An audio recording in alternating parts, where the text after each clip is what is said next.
പ്രത്യേകം ശ്രദ്ധിക്കേണ്ട കാര്യമാണ്.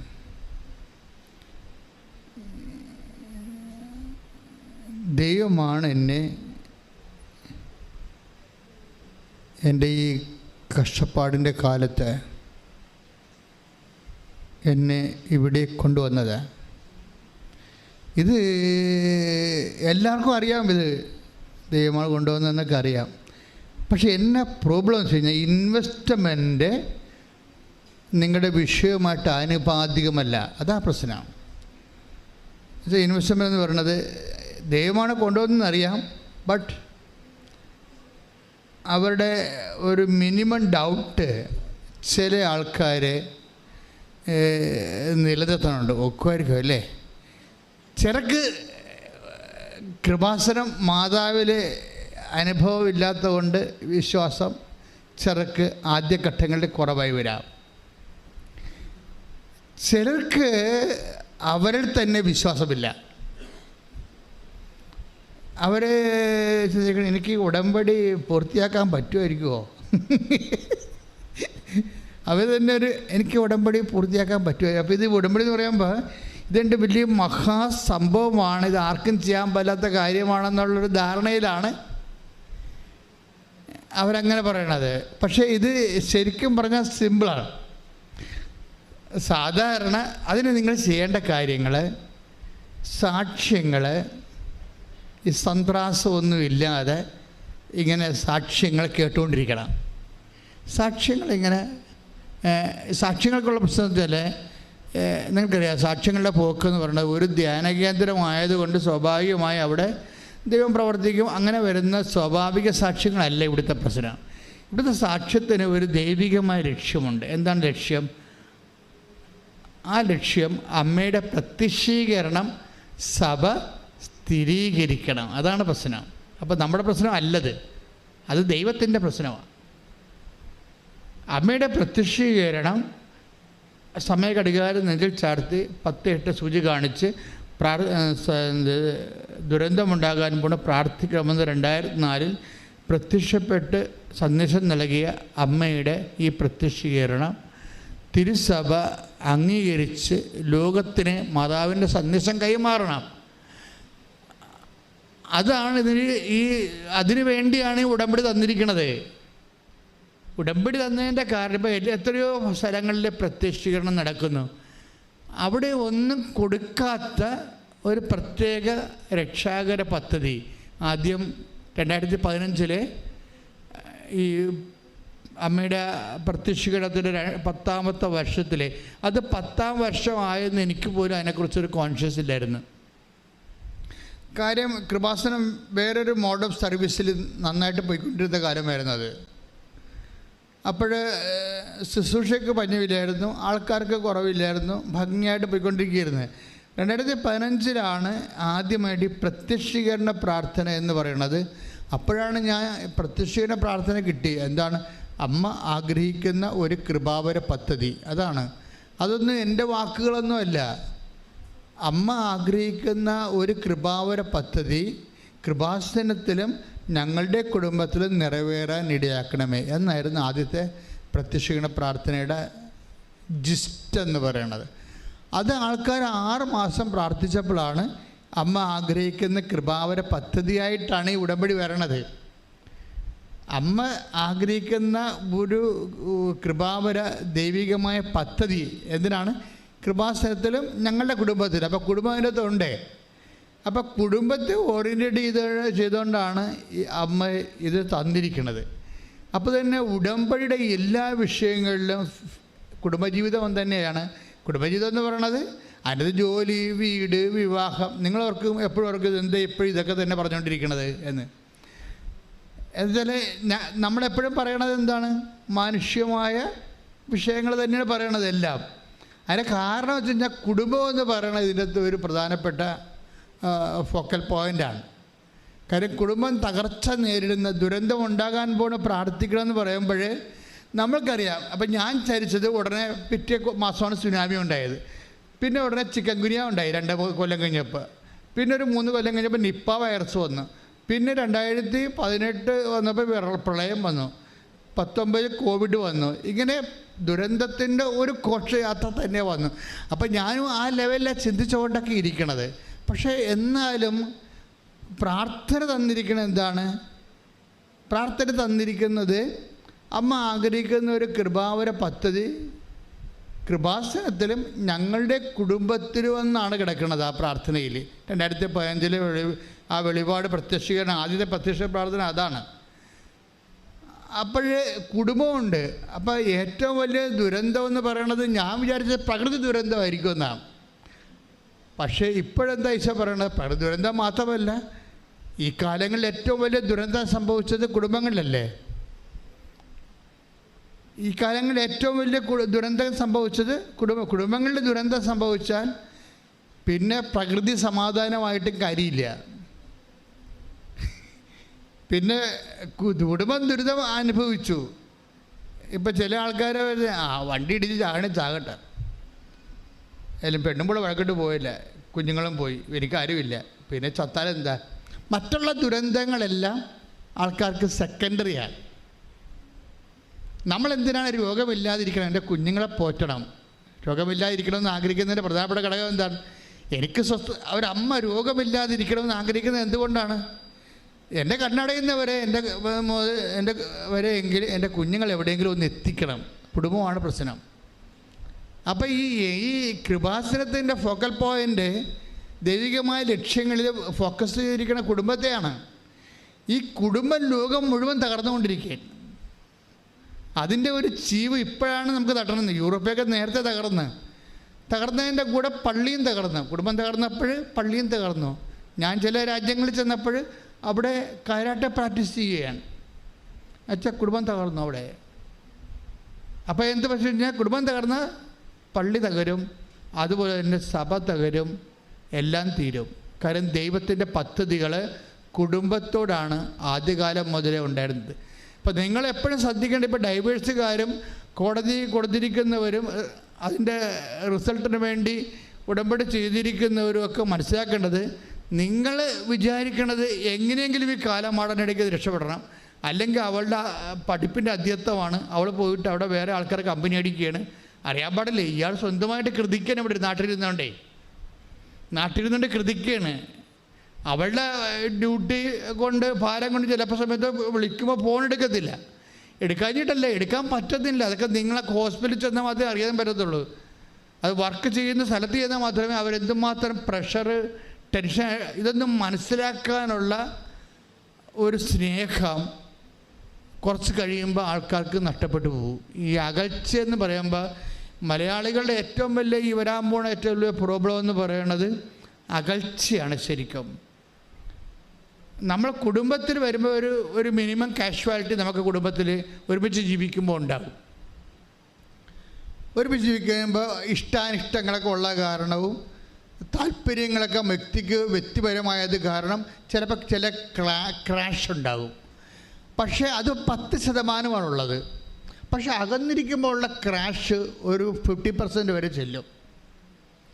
എന്താ കാര്യം? ഈ അകന്നിരിക്കുമ്പോഴുള്ള റിലേഷൻസ് മുഴുവൻ ഇക്കണോമിക് ഫൈനാൻസ് റിലേഷനാണ്. Not body relation, not mental relation. സ്കൈപ്പിലൊക്കെ കാണാമെന്നൊക്കെ പറഞ്ഞാൽ കുറച്ച് ബോറടിക്കത്തില്ലേ മനുഷ്യന്?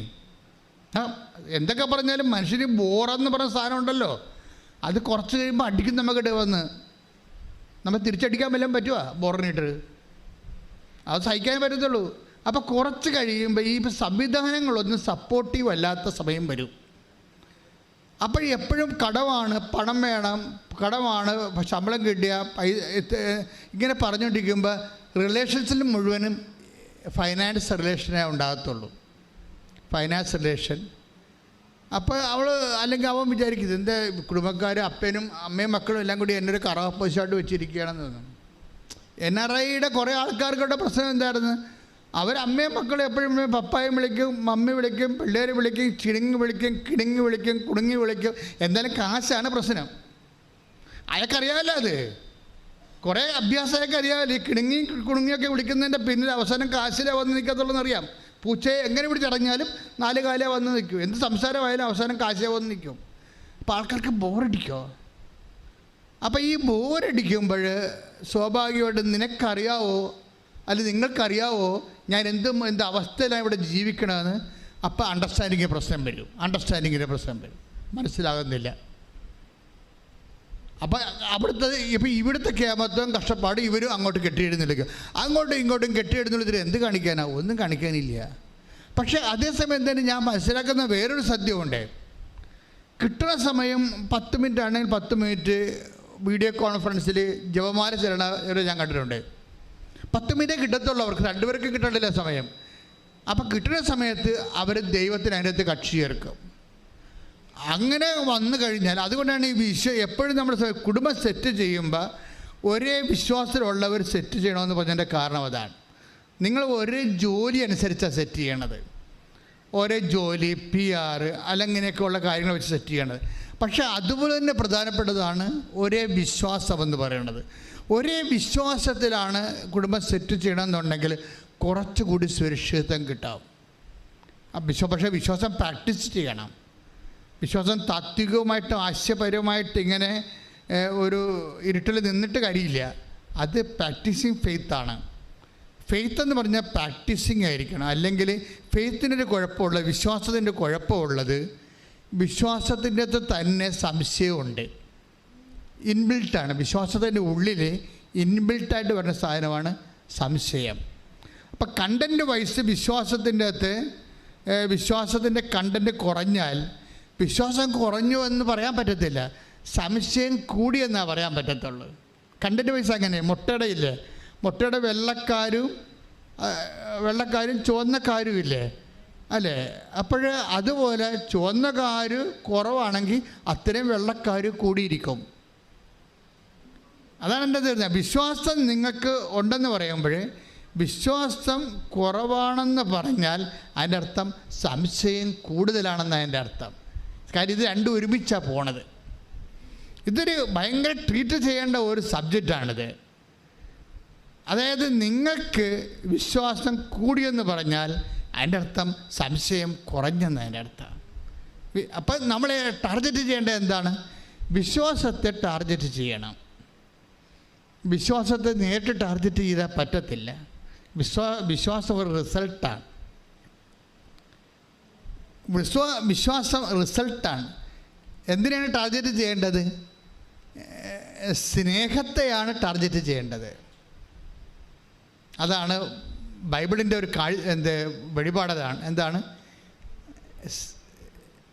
സ്നേഹം എല്ലാം വിശ്വസിക്കുന്നു.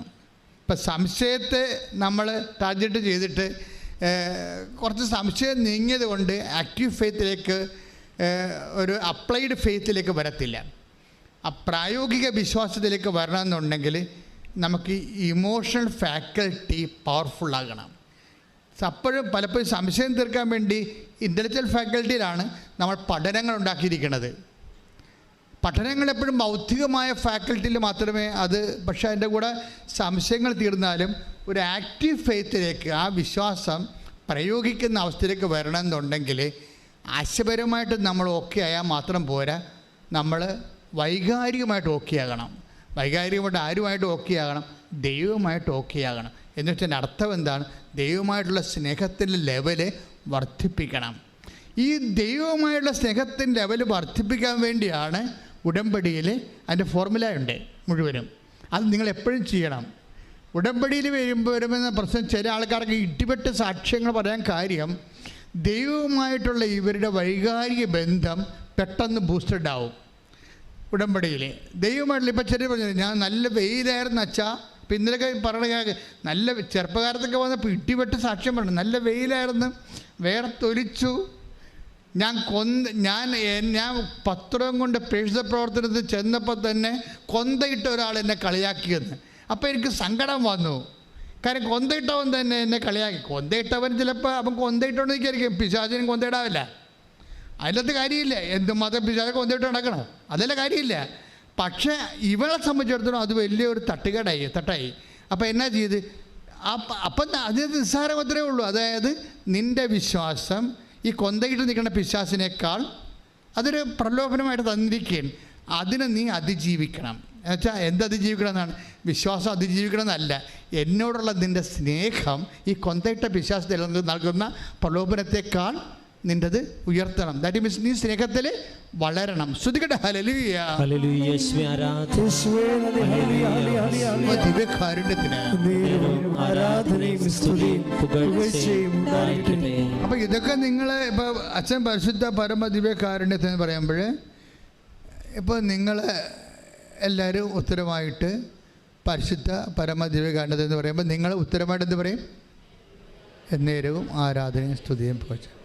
അപ്പോൾ ഈ പറഞ്ഞിരിക്കുന്ന ഇപ്പോൾ ഇതിനകത്ത് 1000 പേരുണ്ടെങ്കിൽ മാർക്ക് ഇടുകയാണെങ്കിൽ ചിലർക്ക് 2 മാർക്ക്. എന്നേരവും ആരാധനയും സ്തുതിയും പുകഴ്ച ഉണ്ടാകട്ടെ എന്ന് പറഞ്ഞില്ലേ? അങ്ങനെ പറഞ്ഞ ഉത്തരത്തിന് ചിലക്ക് 2 മാർക്ക്, ചിലക്ക് 6 മാർക്ക്, ചിലക്ക് 8 മാർക്ക്, ചിലക്ക് 9 മാർക്ക്. അതിൻ്റെ വ്യത്യാസം നിങ്ങളെല്ലാം പറഞ്ഞ ഒന്നല്ലേ?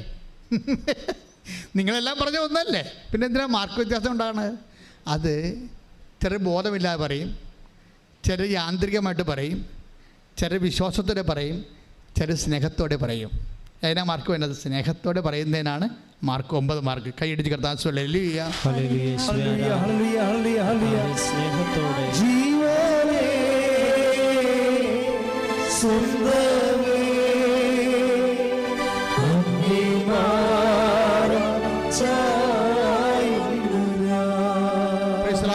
അപ്പോൾ എപ്പോഴും നമ്മൾ ശ്രദ്ധിക്കേണ്ടത്, ശ്രദ്ധ വേണ്ടത്, പ്രാർത്ഥിക്കുമ്പോൾ എപ്പോഴും നിങ്ങൾ ചിന്തിക്കേണ്ടത് അത് സ്നേഹത്തോടെയാണ് പ്രാർത്ഥിച്ചതെന്ന്. എപ്പോഴും നമ്മൾ ഇൻട്രോസ്പെക്റ്റ് ചെയ്യണം. എപ്പോഴും നമ്മൾ ഒരു ആന്തരികമായിട്ടുള്ള ചോദ്യം ഉണ്ടാക്കേണ്ടത് എന്താണ്? ഞാൻ സ്നേഹത്തോടെയാണ് പ്രാർത്ഥിച്ചത്, സ്നേഹത്തോടെയാണ് ഞാൻ കർത്താവിന് കൈമാറിയത്, സ്നേഹത്തോടെയാണ് ഞാൻ ഉടമ്പടി വിശ്വാസം പ്രയോഗത്തിലേക്ക് വരുന്നത്. പ്രാർത്ഥിക്കുക. കർത്താവായ ദൈവമേ, കർത്താവായ ദൈവമേ, ഉടമ്പടിയുടെ ഓരോ പദ്ധതികളും പ്രക്രിയകളും ഞാൻ നിറവേറ്റുമ്പോൾ ദൈവസ്നേഹത്തോടെ നിറവേറ്റുവാൻ എന്നെ സഹായിക്കണമേ. ഇത് പെട്ടെന്ന് ബൂസ്റ്റപ്പ് ആവും. സ്നേഹത്തെ നിങ്ങൾ അഡ്രസ്സ് ചെയ്ത് കഴിഞ്ഞാൽ. ഇപ്പം ഞാനൊക്കെ വന്ന ഒരു വഴിയാണ് ഞാൻ നിങ്ങളോട് പറയണത്. ഞാൻ വന്ന വഴിയൊന്നുമല്ല, ബൈബിളിലുള്ള എല്ലാം ഈ ടൈപ്പാണ്. ഇന്നലെ കെസ്സിയ എന്നും പറഞ്ഞൊരു മോളുടെ സാക്ഷ്യങ്ങൾ. കെസ്സിയയുടെ പ്രോബ്ലം, കെസ്സിയ അപ്പനെ കൊണ്ട് വന്നിരിക്കുകയാണ് ഇവിടെ. എനിക്ക് ഈ ആഴ്ചയിൽ ഏറ്റവും ടോപ്പായിട്ട് എന്നെ സ്പർശിച്ചത് കെസ്സിയയുടെ സാക്ഷ്യമാണ്. എന്താ സംഭവം വെച്ച് കഴിഞ്ഞാൽ, കെസ്സിയ അപ്പനെ കൊണ്ട് വന്നിട്ട് അപ്പനെ ഫെയിൻറ്റിങ്ങും അതുപോലെ തന്നെ ഇയർ ബാലൻസിൻ്റെ പ്രോബ്ലമാണ്. അപ്പോൾ ഇയർ ബാലൻസിന് അപ്പോൾ കെസ്സിയുടെ ഒരു പ്രത്യേകത, ഉടമ്പടിയുടെ ധ്യാനങ്ങളെല്ലാം ഇവൾ പ്രാർത്ഥിച്ചാണ് കേൾക്കണത്. ഉടമ്പടിയുടെ ധ്യാനം കൂടാൻ വേണ്ടി കൂടും. ഉടമ്പടി എടുക്കുമ്പോൾ നിങ്ങൾക്കറിയാമല്ലോ, ധ്യാനം കൂടണമെന്ന് പറഞ്ഞാൽ എന്താണ്? അപ്ഡേഷൻസ് ഉണ്ടാകണത് എല്ലാം ഇവിടെ. നിങ്ങളുടെ സബ്ജക്റ്റ് എപ്പോൾ സംസാരിക്കുമെന്ന് ആർക്കും അറിയാൻ പറ്റത്തില്ലല്ലോ. ഉടമ്പടി എന്ന് പറയുമ്പോൾ ഈ പുറപ്പാട് 25-35 വെച്ചുള്ള സംസാരമാണ്. കാര്യം ഞാൻ എൻ്റെ ജനങ്ങളോട് കൃപാസനത്തിൽ നിന്ന് സംസാരിക്കുമെന്നല്ല പറഞ്ഞിരിക്കുന്നത്. അപ്പോൾ അങ്ങനെ സംസാരിക്കുമ്പോൾ ഉടമ്പടി ധ്യാനത്തിന് മറ്റു വചന പ്രഘോഷങ്ങളെക്കാളും സന്ദേശവിഹിതമായിട്ട് വ്യത്യാസങ്ങളുണ്ട്. കാരണം നിങ്ങളുടെ വിഷയം ചിലപ്പോൾ സംസാരിച്ചെന്ന് വരും കർത്താവ്. നിങ്ങളിപ്പോൾ ഇന്ന് കടന്നു പോകുന്ന പർട്ടിക്കുലർ പ്രോബ്ലം നിങ്ങൾക്കറിയാമല്ലോ. നമ്മൾ ദൈവത്തോട് അടുക്കുമ്പോൾ കരയാൻ മാത്രമേ നമുക്ക് നേരം ഉണ്ടാകത്തുള്ളൂ. സ്നേഹം കൊണ്ടും കേട്ടും മനസ്സിലാക്കിയും നമ്മളറിയാതെ ഇങ്ങനെ ദൈവം ഇത്രയും നമ്മളൊരു കൃപയും കീടമൊക്കെ ആയിട്ടും നമ്മുടെ നാട്ടുകാർ പോലും നമ്മളെ അംഗീകരിക്കണില്ല, നമ്മുടെ വീട്ടുകാർ പോലും നമ്മൾ അംഗീകരിക്കണില്ല. വീട്ടിൽ തന്നെ ഗ്രൂപ്പിസമാണ്. അപ്പോൾ അങ്ങനെയൊക്കെ വരുമ്പോൾ നമുക്കറിയാം ഈ വീട്ടിൽ എനിക്കൊരു വിലയുമില്ല. അപ്പോൾ അങ്ങനെ ഈ ഇപ്പം നിൻ്റെ വീട്ടിൽ നിനക്ക് വിലയില്ലാത്തൊരവസ്ഥയാണെന്ന് വിചാരിച്ചോ. ചിലപ്പോൾ അവരുടെ അനീതിയായിരിക്കും, ചിലപ്പോൾ നിൻ്റെ കയ്യിരിപ്പ് കൊണ്ടായാലും, പക്ഷേ ഫീൽ ചെയ്യണം നിനക്കാണ്. പക്ഷേ ഇങ്ങനെ ഒരു പൊസിഷനാണെങ്കിൽ പോലും ആരും തരാത്തൊരു വില ദൈവം നമുക്ക് തരും. അത് നമ്മുടെ ഈ സാക്ഷ്യങ്ങൾ കേൾക്കുമ്പോൾ മനസ്സിലാകും. ഇത് ആരും അപ്പം സ്വന്തം വീട്ടുകാർ പോലും തരാത്ത വില. അപ്പോഴും നീ എപ്പോഴും മനസ്സിലാക്കേണ്ട ഇതാണ്, നിൻ്റെ വീട്ടിൽ പോലും നിനക്കില്ലാത്ത വില ദൈവത്തിൻ്റെ തിരുസേന നിനക്കുണ്ട്. പക്ഷെ നീ ഇത് കണ്ടെത്തണം. പ്രാർത്ഥിക്കുക, കർത്താവ് ദൈവമേ, നിനക്ക് എന്നോട് നീ കൽപ്പിക്കുന്ന വില മനസ്സിലാക്കാനുള്ള കൃപ എനിക്ക് നൽകണമേ. നീ എനിക്ക് കൽപ്പിക്കുന്ന വില മനസ്സിലാക്കാനുള്ള കൃപ എനിക്ക് നൽകണമേ. അപ്പൊ കെസിയ വന്ന് പറഞ്ഞത്, അവളുടെ അപ്പൻ ഇങ്ങനെ ഇയർ ബാലൻസ് ആയിട്ട് ഡോക്ടർ പറഞ്ഞു, ഇനി നിങ്ങളുടെ നിങ്ങളുടെ പഴയ ജോലിയൊന്നും ചെയ്യാൻ പറ്റത്തില്ലെന്ന് പറഞ്ഞു. അപ്പോൾ ഇനി കുടുംബം അരിമുട്ടിയല്ലോ, ഇനി എന്ത് ചെയ്യും എന്നൊക്കെ വിചാരിച്ചുകൊണ്ട് വിഷമിക്കുമ്പോൾ പെട്ടെന്ന് ഉടമ്പടി ധ്യാനത്തിലൂടെ പറയുന്നു, നിങ്ങൾ ഉടമ്പടിയിലാണെങ്കിൽ ഉടമ്പടി ധ്യാനത്തിനെ ശ്രദ്ധിക്കണം. ആ ധ്യാനത്തിലൂടെ കർത്താവ് നിങ്ങളോട് സംസാരിക്കുമെന്ന് പറഞ്ഞു.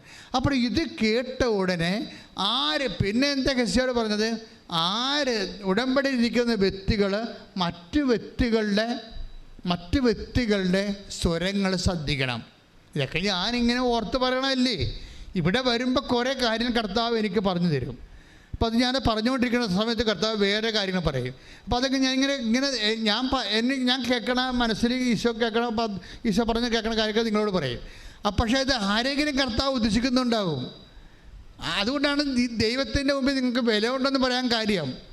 ദൈവത്തിൻ്റെ മുമ്പിൽ നിങ്ങൾ എത്ര കെട്ടേണ്ട മനുഷ്യരാണെന്ന് പറഞ്ഞാലും ദൈവം നിങ്ങളുടെ വില ഒരിക്കലും കുറയത്തില്ല. സ്വർണം പോലെയല്ലേ, സ്വർണത്തിൻ്റെ വില കുറയത്തില്ലല്ല. ചളങ്ങിയാലും കുറയത്തില്ല, അത് കറുത്താലും കുറയത്തില്ല, വില കുറയത്തില്ല അതിൻ്റെ. അപ്പം അതുപോലെ നീ സ്വർണ്ണമാണ് വിലാപങ്ങളുടെ പുസ്തകത്തിൽ നമ്മളോട് പറഞ്ഞിട്ടുണ്ട്, നീ സ്വർണ്ണമാണ് എനിക്കെന്ന്.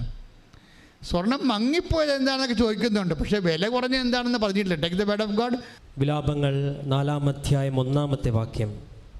സ്വർണം എങ്ങനെ മങ്ങിപ്പോയി, തങ്കത്തിന് എങ്ങനെ മാറ്റം വന്നു, വിശുദ്ധ മന്ദിരത്തിൻ്റെ കല്ലുകൾ വഴിക്കവലയിൽ ചിതറിക്കിടക്കുന്നു. അതായത് ഇസ്രായേലിനെ കുറിച്ചും വിശ്വാസത്തെക്കുറിച്ചും ദൈവപൈതലിനെ കുറിച്ചും പറയുന്നത്, ദൈവം ചോദിക്കണം എങ്ങനെ, സ്വർണത്തിൻ്റെ വില എങ്ങനെ കുറഞ്ഞെന്നല്ല ചോദിക്കുന്നത്. അങ്ങനെ ഒരിക്കലും കുറയത്തില്ല. നീ സ്വർണമാണ്, നിനക്ക് സംഭവിക്കാൻ സാധ്യതയുള്ളത് എന്താണ്? മങ്ങിപ്പോകാം. നീ ദൈവത്തിൽ നകലുന്നതനുസരിച്ച്, വിശ്വാസം കുറയുന്നതനുസരിച്ച് കൊണ്ട്, വിശ്വാസത്തിൻ്റെ പ്രവൃത്തികൾ കുറയുന്നതനുസരിച്ച് കൊണ്ട് നിനക്ക് മങ്ങൽ വരാം, പക്ഷെ വില കുറയത്തില്ല. അതുകൊണ്ട് തന്നെ ദൈവത്തിൻ്റെ നമ്മുടെ വീട്ടുകാരുടെ മുമ്പിൽ നമുക്ക് വില കുറഞ്ഞാലും ദൈവ തിരുസന്നിധിയിൽ ഒരിക്കലും നമ്മുടെ വില ഇടിയത്തില്ല. അതാണ് നമ്മുടെ കോൺഫിഡൻസിൻ്റെ തന്നെ. ദൈവ തിരുസന്നിധി വരുമ്പോൾ നമ്മുടെ കോൺഫിഡൻസ് അതായിരിക്കണം. കാര്യം നിങ്ങളുടെ പാപങ്ങൾ കൊണ്ടോ, ഇപ്പോൾ ചില ആൾക്കാർ പറഞ്ഞത് എന്താണ്, അയ്യോ ഞാൻ പാപിയാണ്, എനിക്ക് ഉടമ്പടി പൂർത്തിയാക്കാൻ പറ്റുമോ, ഞാൻ പാപാവസ്ഥ ജീവിക്കുന്ന ആളാണ്, എനിക്ക് ഉടമ്പടി പൂർത്തിയാക്കാൻ പറ്റുമോ എന്ന് പറഞ്ഞുകൊണ്ട് നീയാണ് വിഡ്രോ ചെയ്ത് പോണത്. പക്ഷേ കർത്താവ് എന്താ പറയണത്, നീ ഇപ്പോഴും സ്വർണം തന്നെയാണ്, മങ്ങിപ്പോയിട്ടുണ്ടെന്ന കാര്യം സത്യമാണ്, പക്ഷെ നിന്റെ വില കുറഞ്ഞിട്ടില്ല. കൈയടിച്ച് കർത്താവ്. ഈ വില കുറയാത്തത് കൊണ്ടാണ്, നമ്മുടെ വില ദൈവത്തിരുസന്നിധി കുറയാത്തത് കൊണ്ടാണ് നിനക്ക് പകരം ഞാൻ ജനതകളെ നൽകിയെന്ന് പറയണത്, രാജാക്കന്മാരെ നൽകിയെന്ന് പറഞ്ഞതിൻ്റെ കാരണം. ശ്രദ്ധിക്കട്ടെ. ഹല്ലേലൂയ, ഹല്ലേലൂയ, ഹല്ലേലൂയ, ഹല്ലേലൂയ. യേശുവേ നന്ദി, യേശുവേ സ്തുതി. ഹല്ലേലൂയ, ഹല്ലേലൂയ, ഹല്ലേലൂയ, ഹല്ലേലൂയ, ഹല്ലേലൂയ, ഹല്ലേലൂയ, ഹല്ലേലൂയ. യേശുവേ ആരാധന, ആരാധന, ആരാധന. യേശുവേ മഹത്വം, മഹത്വം, മഹത്വം. യെശയ്യാ പ്രവാചകന്റെ പുസ്തകം 43-ാം അധ്യായം 4-ാമത്തെ വാക്യം. നീ എനിക്ക് വിലപ്പെട്ടവനും, പറഞ്ഞേ, നീ എനിക്ക് വിലപ്പെട്ടവനും ബഹുമാന്യനും പ്രിയങ്കരനും ആയതുകൊണ്ട് നിനക്ക് പകരമായി മനുഷ്യരെയും നിന്റെ ജീവന് പകരമായി ജനതകളെയും ഞാൻ നൽകുന്നു. ഭയപ്പെടേണ്ട, ഞാൻ നിന്നോട് കൂടെയുണ്ട്. ഭയപ്പെടേണ്ട, ഞാൻ നിന്നോട് കൂടെയുണ്ട്.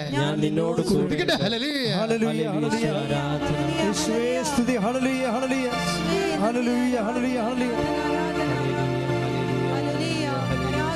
ഭയപ്പെടേണ്ട മകനേ, മകനേ, ഞാൻ നിന്റെ ദൈവമല്ലേ.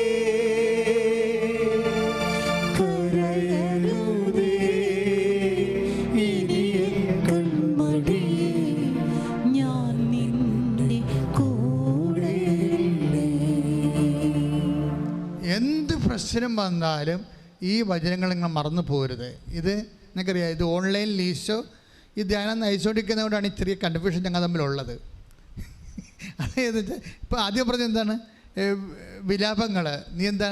നീ എന്തവസ്ഥയാണെങ്കിലും തങ്കമാണ്. ഇപ്പോഴും മങ്ങിപ്പോകാം, പക്ഷേ വില കുറഞ്ഞിട്ടില്ല.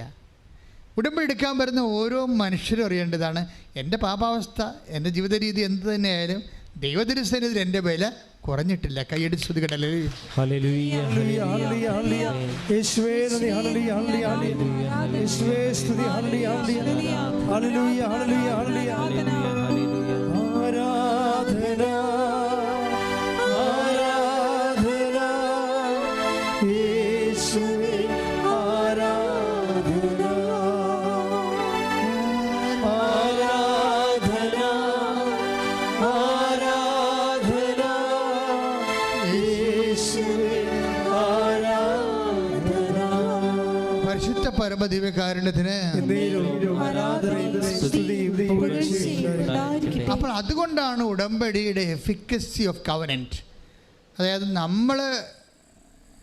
നമ്മളെ തന്നെ വിലയിടിച്ചാലും അങ്ങനെ നമ്മൾ ചിന്തിച്ചാലും ദൈവം അങ്ങനെ ചിന്തിക്കുന്നില്ല. അതുകൊണ്ട് തന്നെ നീ ഫ്രഷായിട്ടാണ് നീ ദൈവസന്നിധിയിൽ ഉടമ്പടി എടുക്കുന്നത്. പക്ഷേ ഉടമ്പടി എടുക്കുമ്പോൾ നിനക്കെന്താ ചെയ്യേണ്ടത്? ഇതിനെക്കുറിച്ച് ഒരു മിനിമം, ഇപ്പോൾ കെസിയായോട് പറഞ്ഞ എന്താ, ഡോക്ടർ പറഞ്ഞ എന്താ, അപ്പായി ഇനി ജോലിക്ക് പോയിട്ടത് കേട്ടോ, അപ്പായിക്ക് ഇയർ ബാലൻസിൻ്റെ പ്രോബ്ലമാണ്, അത് തിരിച്ച് വീണ്ടും വരുമെന്ന് പറയും. അപ്പോൾ അരിമുട്ടിപ്പോയില്ലേ?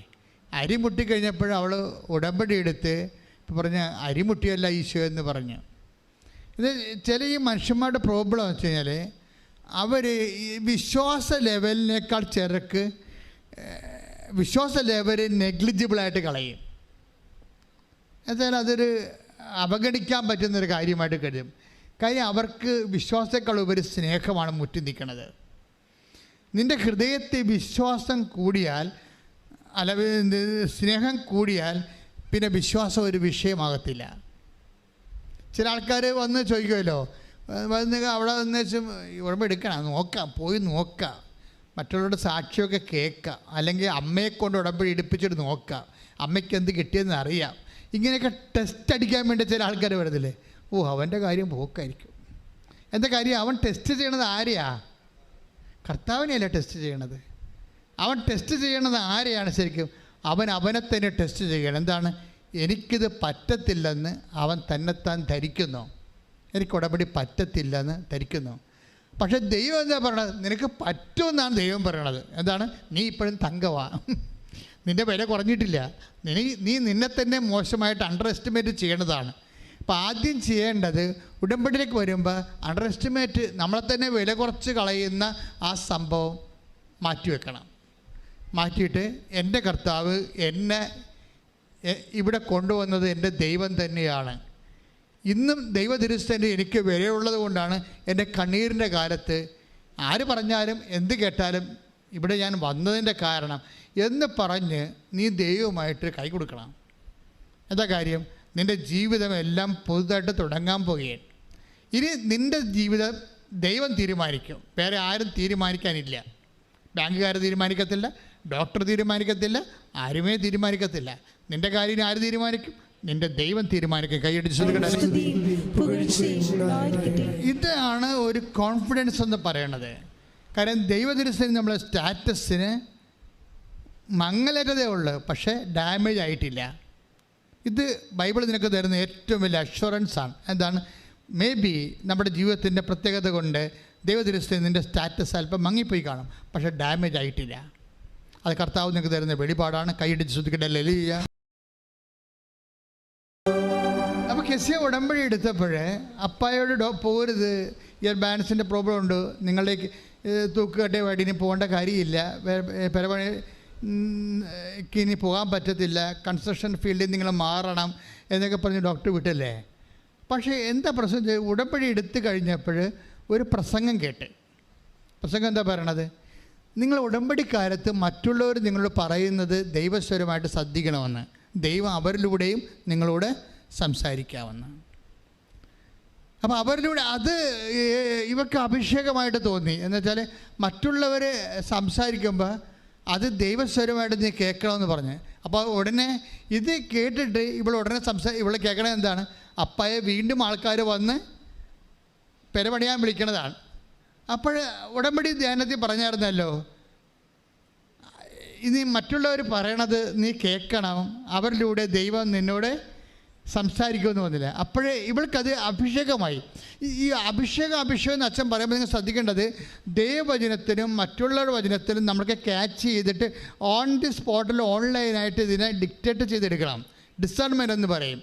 ഡിസേൺമെൻ്റ് എന്ന് പറയുന്നത് ഈ ദർശന വരം ഉള്ളവർക്ക് ദൈവം തരേണ്ട ഒരു വരമാണ്. വ്യാഖ്യാന വരം ഉള്ളവർക്കും വിവേചന വരമെന്ന് സംഭവമുണ്ട്.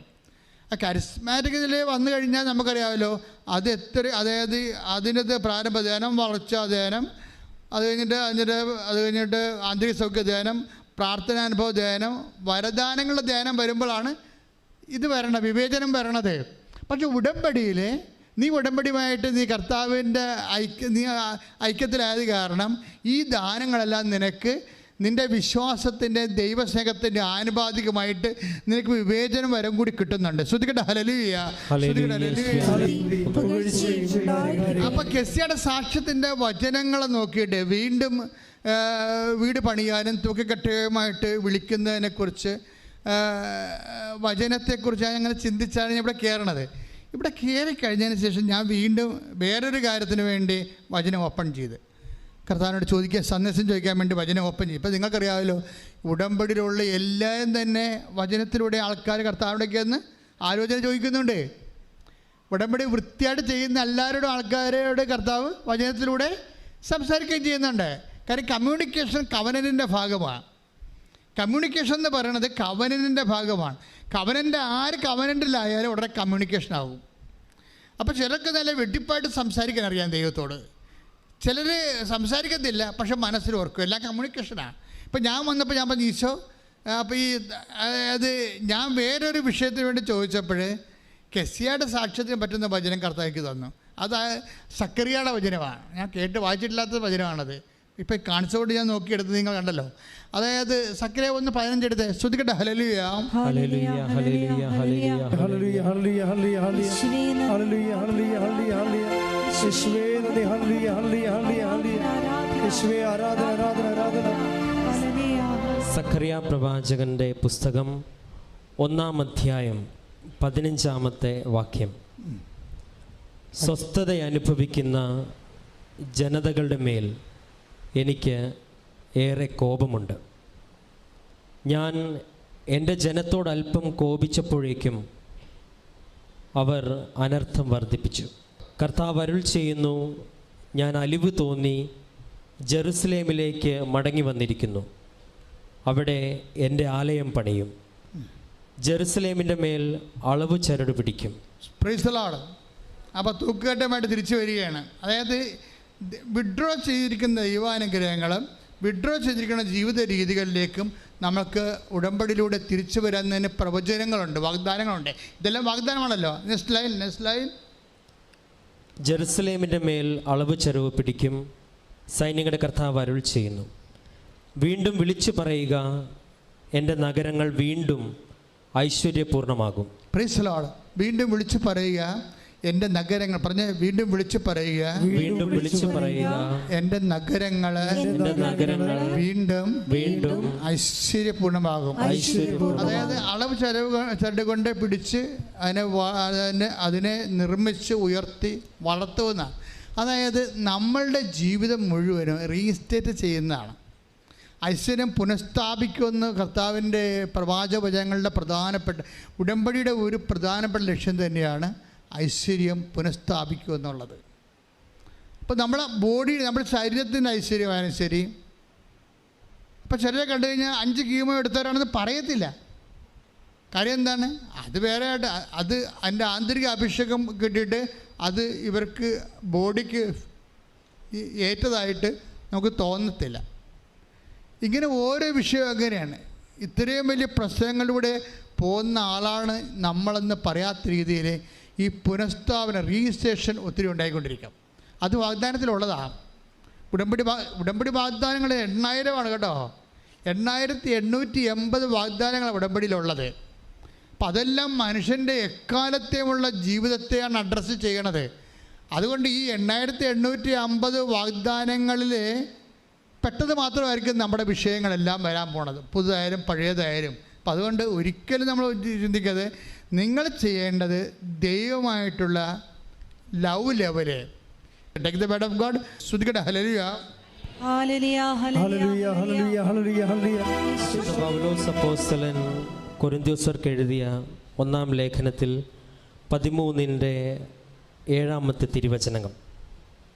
സ്നേഹം സകലതും സഹിക്കുന്നു, സ്നേഹം സകലതും സഹിക്കുന്നു, സകലതും വിശ്വസിക്കുന്നു, സകലതും വിശ്വസിക്കുന്നു. That's the point. സ്നേഹം എന്ന് പറഞ്ഞ സ്നേഹം സകലതും വിശ്വസിക്കുന്നു.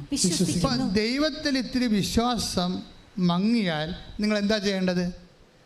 ദൈവത്തോടുള്ള സ്നേഹം ബൂസ്റ്റ് ചെയ്യണം. ഇതൊരു ഫോർമുലയാണ്. ദൈവത്തോട് അല്പം സ്നേഹം നിങ്ങൾക്ക് മങ്ങിയാൽ, വിശ്വാസം മങ്ങിയാൽ, നിങ്ങൾക്കറിയാമല്ലോ അവിടെ ഒരു ബാലൻസിങ് എന്ന് പറയണത്, നിങ്ങളുടെ വിശ്വാസം മങ്ങിയാൽ എന്താ പറ്റണത്? സംശയം കൂടും. അതാണ് കാര്യം. വിശ്വാസവും സംശയം കൂടിയാണ് ഉള്ളത്. വിശ്വാസം എന്ന് പറയണത് സംശയരഹിതമായ ഒരു അവസ്ഥയാണ് വിശ്വാസം എന്ന് പറയുന്നത്. ശരിക്കും പറഞ്ഞാൽ അതാണ് ഈശോ ചോദിക്കുന്നത്, അല്പവിശ്വാസി നീ സംശയിച്ചത് എന്തിന്? അപ്പം വിശ്വാസം അല്പമായാൽ സംശയം കൂടിയിരിക്കും. Take the word of God. ശ്രദ്ധിക്കട്ടെ. ഹല്ലേലൂയ, ഹല്ലേലൂയ, ഹല്ലേലൂയ, ഹല്ലേലൂയ. യേശുവേ നന്ദി, ഹല്ലേലൂയ, ഹല്ലേലൂയ. ആരാധന.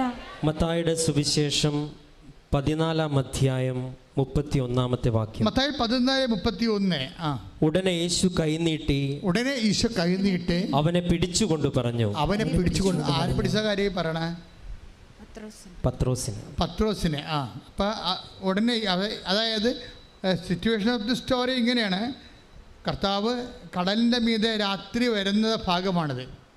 അപ്പം കടലിൻ്റെ മീതെ കർത്താവിനെ കണ്ടപ്പോൾ വിസ്മയിച്ചുകൊണ്ട് പത്രോസ് ഒത്തിരി സ്നേഹത്തോടെയാണ് പറഞ്ഞത്, Lord it is you if, അതായത് നീയാണ് എങ്കിൽ എന്നോടും ഈ കടലിൻ്റെ മീതെ അങ്ങോട്ട് വരാൻ കൽപ്പിക്കുന്നത്. ഈ പത്രോസ് ഈശോ കടലിൻ്റെ മീതെ വരുമ്പോഴേ നിങ്ങൾക്കറിയാമല്ലോ, എപ്പോഴും പത്രോസിൻ്റെ ഉള്ളിൽ വിശ്വാസത്തെക്കാളുപരി സ്നേഹമാണ് വരണത്. അപ്പം ഈശോ കണ്ടപ്പോൾ വേറെ ആർക്കും തോന്നാത്തൊരു കൊതിയല്ല ശരിക്കും പറഞ്ഞാൽ സ്വാതന്ത്ര്യമാണ്. പത്രോസിൻ്റെ ഈ സ്നേഹത്തിൻ്റെ ഒരു പ്രശ്നം, സ്നേഹത്തിൽ സ്വാതന്ത്ര്യം ഉണ്ടാകും. അതായത് ഭയങ്കര, നിങ്ങൾക്കറിയാം, നിങ്ങൾ ഏറ്റവും കൂടുതൽ സ്വാതന്ത്ര്യം കാണിക്കുന്ന ആരോടായിരിക്കും? ഏറ്റവും കൂടുതൽ സ്നേഹിക്കുന്നവർ. നിങ്ങൾ ഏറ്റവും കൂടുതൽ തോന്നിയ ദിവസം കാണിക്കുന്ന ആരോടായിരിക്കും? ഏറ്റവും കൂടുതൽ സ്നേഹിക്കുന്നവരോടാണ്. അപ്പോൾ സ്നേഹത്തിന് സ്വാതന്ത്ര്യം ഉണ്ടാവും. അപ്പോൾ പത്രോസിന് സ്വാതന്ത്ര്യം കൂടുതലാണ്, കാര്യം സ്നേഹം കൂടുതലാണ്. അപ്പോൾ കടലിൻ്റെ മീതെ കർത്താവെ കണ്ടപ്പോൾ ഈ മനുഷ്യനുള്ള ഒരു സ്വാതന്ത്ര്യത്തോടുള്ള ഒരു അധികാരമുണ്ടല്ലോ. പറഞ്ഞ്, കർത്താവേ നീയാണ് അതെങ്കിൽ കടലിൻ്റെ മീതെ അങ്ങോട്ട് വരാൻ എന്നോട് പറയാൻ പറയും, എന്നെ വിളിക്കാൻ പറയും. അപ്പോൾ ഈശോ പറഞ്ഞു കാം എന്ന് പറയും. അത് അവർ തമ്മിലുള്ള സ്നേഹത്തിൻ്റെ സ്വാതന്ത്ര്യത്തിൻ്റെ തോത് ചിന്തിക്കാൻ പറ്റണ അല്ല, ശരിക്കും അത്രയും കൂടുതലാണ്. പക്ഷേ ഈ സ്നേഹത്തിലാണ് ഇവൻ ഈ യാത്ര ചെയ്യണത്, കടലിൻ്റെ മീതെ. വിശ്വാസത്തിലല്ല. കടലിൻ്റെ മീതെ കർത്താവ് പത്രോസ് യാത്ര ചെയ്യും കർത്താവിൻ്റെ അടുത്തേക്ക്. അത് സ്നേഹത്തിലാണ് യാത്ര ചെയ്യണത്. പക്ഷെ കാലം നനഞ്ഞ് കാറ്റടിച്ചപ്പോൾ പെട്ടെന്ന് സ്നേഹം മറന്നുപോയി. അപ്പോൾ ഉടനെ ഇവൻ ഡുമ്പെന്ന് പറഞ്ഞ് താഴേക്ക് വരും. ഉടനെ കർത്താവ് ഉടനെ കയറി പിടിക്കുക പറഞ്ഞു. എന്ന് പറഞ്ഞാൽ അല്പവിശ്വാസി. എന്താണ്? അപ്പോൾ അല്പസ്നേഹമുള്ളവരെന്നല്ല, അതായത് സ്നേഹമാണെങ്കിൽ എന്താ ചെയ്യണത്? അങ്ങോട്ട് പോകണം. നമ്മുടെ യാത്ര എപ്പോഴും വിശ്വാസത്തിലല്ല യാത്ര, പിന്നെന്താണ്? സ്നേഹത്തിലാണ് യാത്ര. അപ്പോൾ ഒരു ദിവസങ്ങളിലൊരു സാക്ഷ്യം എന്ന് പറയണത്, അവളുടെ പട്ടയം എന്ന് പറയുന്നത് പുറമ്പോക്ക് ഭൂമിയിൽ പട്ടയം എന്ന് പറഞ്ഞ ബാങ്കുകാരെടുക്കത്തില്ല. അപ്പോൾ അവൾ ഉടമ്പടി വെച്ചിരിക്കണത് പട്ടയഭൂമി, പുറമ്പോക്കിലെ പട്ടയഭൂമി താമസിക്കാനുള്ള ഗവൺമെൻറ് ഒരു ടെമ്പററി പെർമിറ്റാണ് ഉള്ളത്. അത് ബാങ്കുകാർ ഈടായിട്ട് എടുക്കണം. അതിനുവേണ്ടിയാണ് ഒന്ന് ഉടമ്പടി ചെയ്തിരിക്കുന്നത്. കാര്യം എന്താണ്? എനിക്ക് വേറെ മാർഗമില്ല. പുറമ്പോക്കിൽ താമസിക്കുന്ന എനിക്ക് പുറമ്പോക്കിലെ പട്ടയഭൂമി ടെമ്പററി പെർമിറ്റുള്ള താമസിക്കാനുള്ള അനുവാദം മാത്രമേ ഉള്ളൂ അവിടെ. അപ്പോൾ അത് ഞങ്ങൾക്ക് ബാങ്കിൽ ഈടായിട്ട് വെക്കണം, പണിയാണ്. അതിന് ഉടമ്പടി ചെയ്തിരിക്കുകയാണ്. അതെന്ത് ഉടമ്പടിയാണ് ചെയ്തിരിക്കുന്നത്? അത് വിശ്വാസത്തിലല്ല ചെയ്തിരിക്കുന്നത്, സ്നേഹത്തിലാണ് ചെയ്തിരിക്കുന്നത്. എൻ്റെ ദൈവം എന്നെ സഹായിക്കുമെന്നുള്ള സ്നേഹത്തിൽ. നമ്മുടെ യാത്ര, ഉടമ്പടി യാത്ര എപ്പോഴും സ്നേഹത്തിലാണ്. എന്തുമാത്രം ആൾക്കാരാണ് 100 മേനിയും കൊയ്യണത്. ആരാ കൊയ്യണത്? ഈ വിശ്വാസികളല്ല കൊയ്യണത്, സ്നേഹക്കാരാണ് കൊയ്യണത്. അവരങ്ങനെ കണ്ണുപൊട്ട് ദൈവത്തിലങ്ങനെ സ്നേഹത്തിൽ ഉറപ്പിച്ച് വിശ്വസിച്ച് പോയാണ്. അതാണ് കർത്താവ് ചോദിക്കുന്നത്. അതായത് എന്നിട്ട് ഇവിടെ കൊണ്ട് ഉടമ്പടി ചെയ്ത് കഴിയുമ്പോൾ ഇവളോട് മാതാവ് സ്വപ്നത്തിൽ പറയും, അല്ല 2 ദിവസം കഴിയുമ്പോൾ ആ സാക്ഷ്യം നമ്മൾ ഈ ആഴ്ചയിലുള്ള സാക്ഷ്യമാണ്. 2 ദിവസം കഴിയുമ്പോൾ, ഉടമ്പടി കഴിയുമ്പോൾ 2 ദിവസം കഴിയുമ്പോൾ തന്നെ മനോരമയിൽ ഒരു വാർത്ത വരും. എന്താ വാർത്ത വരുന്നത്? അതായത് പുറമ്പോക്ക് ഭൂമിയാണെങ്കിൽ നിങ്ങൾക്ക് ബാങ്ക് ഈട് വെക്കാമെന്നും പറഞ്ഞ് വാർത്ത വരും. നിങ്ങളൊന്ന് ചിന്തിച്ച് നോക്കിയാൽ ഇതിൻ്റെയൊക്കെ പോക്ക് കണ്ടില്ലേ? ഈ ആഴ്ചത്തെ സാക്ഷ്യമാണ് എന്ന് വെച്ചാൽ റെക്ടിഫൈ ചെയ്ത് കൊടുക്കും. അപ്പം നിങ്ങളത് ആനുഷംഗികമായിട്ട് സംഭവിച്ചാണെന്ന് പറഞ്ഞ കാര്യമില്ല. നിനക്ക് പകരം ഞാൻ ജനതകളെ കൊടുക്കുമെന്ന സംഭവം. സാക്ഷ്യം എന്താ പറഞ്ഞിരിക്കണത്? വചനത്തിൻ്റെ വാഗ്ദാനം എന്താണ്? നീ ഈ രാജ്യത്തിൻ്റെ നിയമം വേണമെങ്കിലും നിനക്ക് വേണ്ടി ഞാൻ മാറ്റുമെന്നാണ്. ദൈവത്തിൻ്റെ സ്നേഹത്തിൻ്റെ തോതെന്ന് പറയണത് സ്വന്തം പുത്രനെ വരെ നൽകുന്ന തോതാണ്. കൈയടിച്ച് സ്തുതിക്കട്ടെ. ഹല്ലേലൂയ, ഹല്ലേലൂയ, ഹല്ലേലൂയ, ആരാധന. ഹല്ലേലൂയ, ഹല്ലേലൂയ, ആരാധന. ഹല്ലേലൂയ, ഹല്ലേലൂയ, ഹല്ലേലൂയ, ആരാധന. ആരാധന, ആരാധന, ആരാധന. യേശുവേ ആരാധന.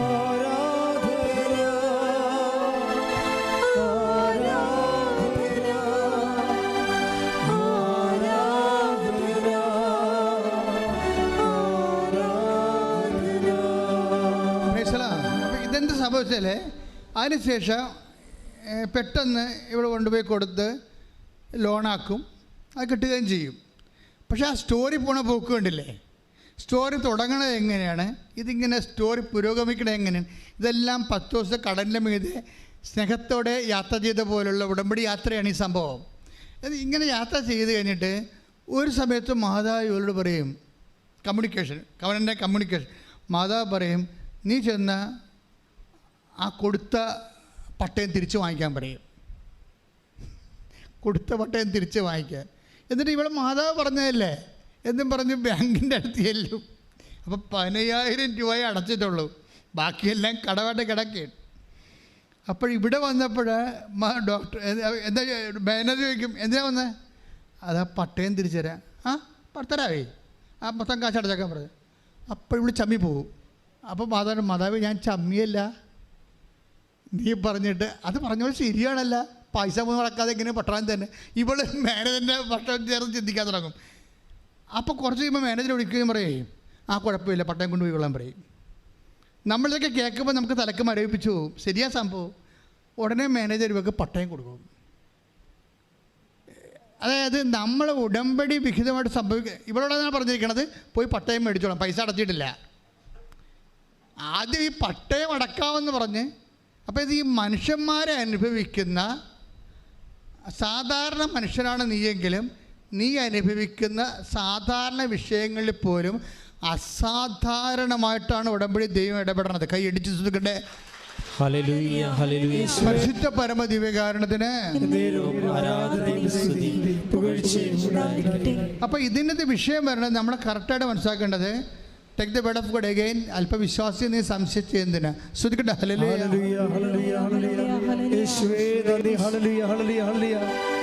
മത്തായിയുടെ സുവിശേഷം 14-ാം അധ്യായം 31-ാമത്തെ വാക്യം. മത്തായി 14:31. ഉടനെ യേശു കൈനീട്ടി. ഉടനെ യേശു കൈനീട്ടി അവനെ പിടിച്ചുകൊണ്ട് പറഞ്ഞു, അല്പവിശ്വാസി, നീ സംശയിച്ചതെന്ത്? അപ്പോൾ ഇവിടുത്തെ പ്രോബ്ലം വന്നിരിക്കുന്നത് വിശ്വാസവും സംശയവും ഒരുമിച്ച് വസിക്കുന്ന ഒരു വിഷയമാണ്. അപ്പോൾ നമ്മളെപ്പോഴും ടാർഗറ്റ് ചെയ്യേണ്ടത് എന്തിനാണ്? വിശ്വാസം കുറഞ്ഞാൽ സംശയം കൂടിക്കൊണ്ടിരിക്കും. അപ്പോൾ ഈ സംശയത്തെ നമ്മൾ ടാർഗറ്റ് ചെയ്യണോ വിശ്വാസത്തെ ടാർഗറ്റ് ചെയ്യണോ എന്ന് ചോദിച്ചു കഴിഞ്ഞാൽ ഞാൻ പറയും സ്നേഹത്തെ ടാർഗറ്റ് ചെയ്യാൻ പറയും. എന്താ കാര്യം? ഈ പത്രോസ് ആദ്യം ഈ ആക്ഷൻ കാണിക്കുന്നത് ഒരു സ്വാതന്ത്ര്യത്തിൻ്റെ ഭാഗമായിട്ടാണ്. ആരിലുള്ള? യേശുവിലുള്ള സ്നേഹത്തിലുള്ള സ്വാതന്ത്ര്യമാണ്. ഇവിടെ എല്ലാം നടക്കണ ഇതാണ്. ഈ ഉടമ്പടിയിൽ ആൾക്കാർ ഹാർവസ്റ്റ് ചെയ്യുന്ന എല്ലാം വലിയ സ്നേഹിതന്മാരുമാണ് ദൈവത്തിൻ്റെ ഹാർവസ്റ്റ് ചെയ്യണത്. അത് കെസിയയുടെ സാക്ഷ്യം എന്ന് വെച്ച് കഴിഞ്ഞാൽ, കെസിയയുടെ അപ്പൻ ജോലിക്ക് പോകും, പഴയതുപോലെ ആവും. പഴയതുപോലെ ആയി കുറച്ച് കാലം കഴിയുമ്പോൾ കെസിയയുടെ മകനെ, കുഞ്ഞിനെ, അതിന് ഉടമ്പടിയിലുള്ളതാണത് ആ വിഷയം. അതാണ് ഉടമ്പടി എടുക്കാനുള്ള പ്രധാനപ്പെട്ട കാരണം. ആ കൊച്ചു നിരങ്ങണില്ല, നിൽക്കണില്ല, നടക്കണില്ല. അപ്പോൾ നിരങ്ങത്തുമില്ല, നിൽക്കത്തുമില്ല, നടക്കത്തുമില്ല. ഇപ്പോൾ എല്ലാവരും പറഞ്ഞ് ഈ കൊച്ച് എപ്പോഴും ഇങ്ങനെ തന്നെയായിരിക്കും എന്ന് പറഞ്ഞു. പക്ഷെ അത് ഉടമ്പടി വെച്ചിട്ടുണ്ട്. എൻ്റെ കുഞ്ഞ് നടക്കണമെന്ന് ഈശോയോട് പറഞ്ഞിട്ടുണ്ട്. പക്ഷേ എന്താ പ്രോബ്ലം എന്ന് വെച്ച് കഴിഞ്ഞാൽ, ഉടമ്പടിയിലൊക്കെ ഈ പ്രവർത്തനങ്ങളൊക്കെ നടക്കുന്നുണ്ടെങ്കിലും കൊച്ചിനൊരു മാറ്റമില്ല. പക്ഷേ കൊച്ചിന് മാറ്റമില്ലെന്ന് പറഞ്ഞുകൊണ്ട് ഉടമ്പടി ഉഴപ്പണില്ല. പല ആൾക്കാർക്കുള്ളൊരു കുഴപ്പം അതാണ്. അവർ ഉടമ്പടി വെച്ച കാര്യത്തിന് നീക്കുപോക്കില്ലെങ്കിൽ ദൈവം പോലും അറിയാത്ത രീതിയിൽ ഇവർ ന്യൂട്രായിട്ട് ഉടമ്പടി ചവിട്ടി പിടിക്കും. ഒന്നെങ്കിൽ രാവിലെ കൊടുക്കാണ്ട ഉടമ്പടി വെയിൽ താറട്ടെന്ന് വിചാരിച്ചുകൊണ്ടിരിക്കും. നിങ്ങൾ ഇപ്പോൾ പത്രം കൊടുക്കേണ്ടതാണ്. ചില ആൾക്കാർ വെയിലത്താണെങ്കിലും പത്രം കൊടുക്കും. ചില ആൾക്കാർ പറയും വെയിൽ താറട്ടെന്ന് പറയും. വെയിലും താറട്ടുമ്പോൾ ഞങ്ങളുടെ പത്രം ആറ്റിക്കൊണ്ടങ്ങനെ ഇരുന്നപ്പോൾ പറയുമ്പോൾ അപ്പോൾ വെയിൽ താറും. അപ്പോൾ ആരെങ്കിലും കൂടെ കൂട്ട് വരട്ടെന്ന് പറയും. ഇങ്ങനെ വാദപ്പനിക്കാർ ഒത്തിരി പേർ ഉടമ്പടി എടുത്തിട്ടുണ്ട്.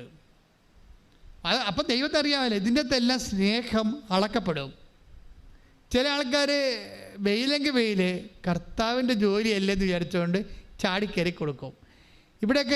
ഇവരാണ് ഹാർവസ്റ്റ് ചെയ്യണത് ഇതിൻ്റെ അകത്ത്. കാര്യം നമ്മളുടെ സൗകര്യവും തഞ്ചവും താളവും ഒക്കെ വെച്ചുകൊണ്ട് ഉടമ്പടി ചെയ്യുമ്പോൾ സ്വാഭാവികമായിട്ട് നമ്മൾ തന്നെ ഉടമ്പടിനെ ചവിട്ടി പിടിക്കും, താത്തി കൊണ്ടുവരും, വർക്കൗട്ട് ചെയ്യത്തില്ല.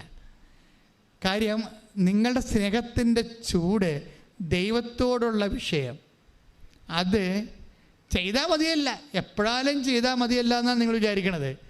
പക്ഷേ അതിൻ്റെ അർത്ഥം ഒക്കുമ്പോൾ ഒക്കട്ടെ എന്നാണ് വിചാരിക്കുന്നത്. അതിൻ്റെ അർത്ഥം നിങ്ങൾക്ക് ദൈവത്തോടുള്ള സ്നേഹം തണുത്തു പോയെന്നാണ് എൻ്റെ അർത്ഥം.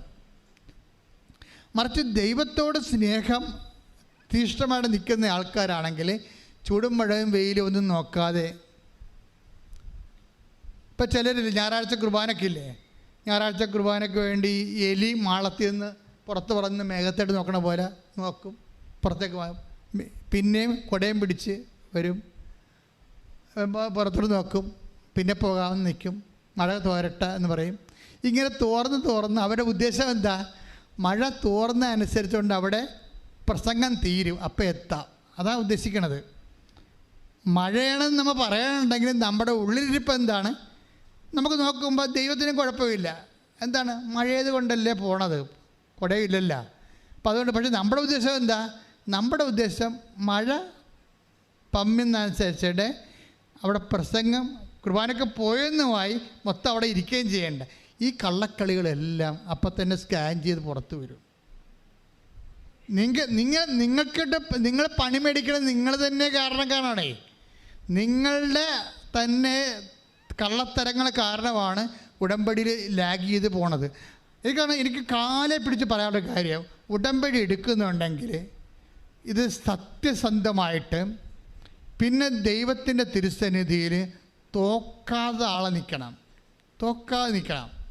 എന്ന് വെച്ചാൽ നമ്മളായിട്ട് നമുക്കൊരു നെഗറ്റീവ് മാർക്ക് വീഴാത്ത രീതിയിൽ തീഷ്ണമായിട്ട് നിൽക്കുക. പ്രാർത്ഥിക്കുക, കർത്താവായ ദൈവമേ ഏത് സാഹചര്യത്തിലും ദൈവസ്നേഹത്തോടെ ശുശ്രൂഷ ചെയ്യാൻ എന്നെ സഹായിക്കണമേ, എന്നെ അഭിഷേകം ചെയ്യണം. ഇത്രയും നേരം പറഞ്ഞതിൻ്റെ അർത്ഥം ചുരുക്കം എന്താ?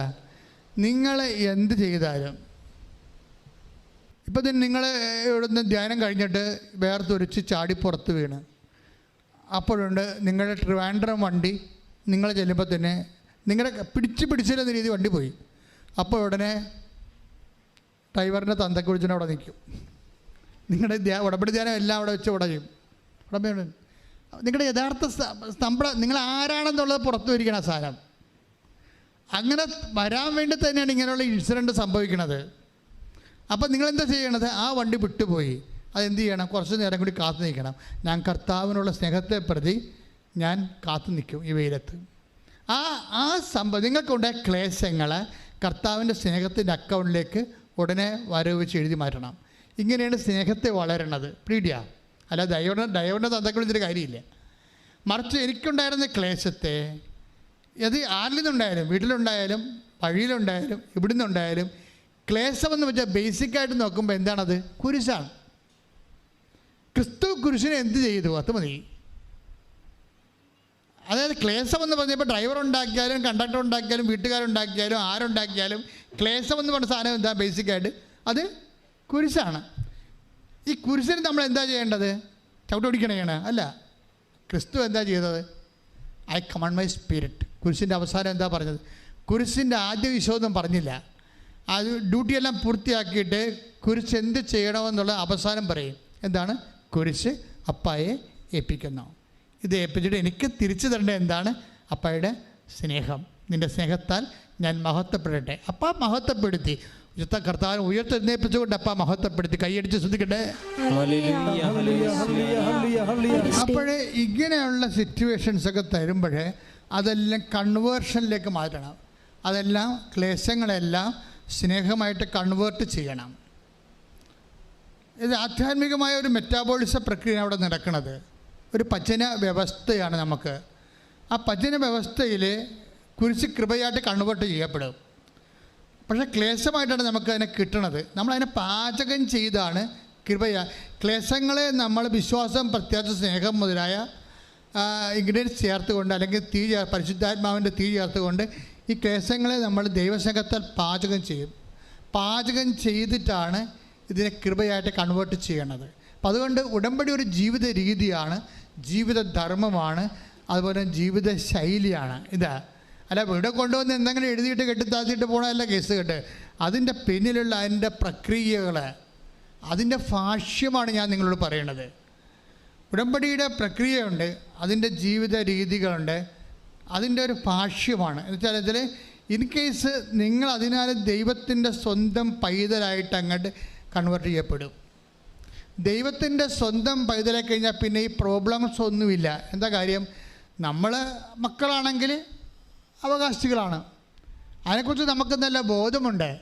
കർത്താവിൻ്റെ സ്നേഹിതനാണെങ്കിൽ, കർത്താവിൻ്റെ സ്വന്തമാണെങ്കിൽ, അത് നീയാണെങ്കിൽ എനിക്കും കടലിൻ്റെ മീതെ നടക്കാനുള്ള അവകാശമുണ്ട്. കൈയടിച്ച് ശ്രദ്ധിക്കട്ടെ. ഹല്ലേലൂയ.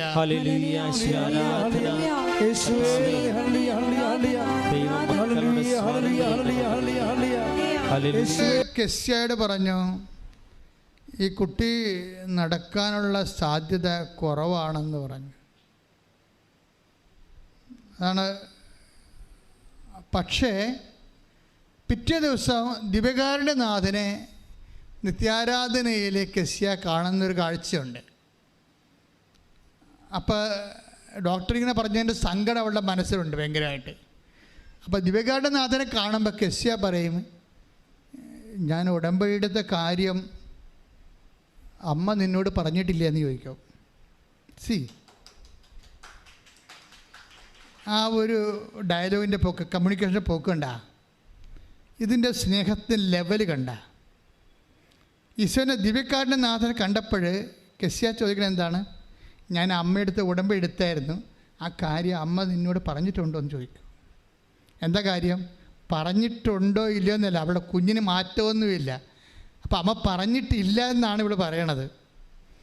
എന്നിട്ട് പിന്നീട് ഇവൾ കണ്ണു നിറഞ്ഞുകൊണ്ട് ഈശോയോട് ചോദിക്കും, ഈശോ എൻ്റെ അമ്മ പറഞ്ഞിട്ടുണ്ടെങ്കിൽ എൻ്റെ ഉടമ്പടിയെ നീ ഓർക്കുന്നുണ്ടോ?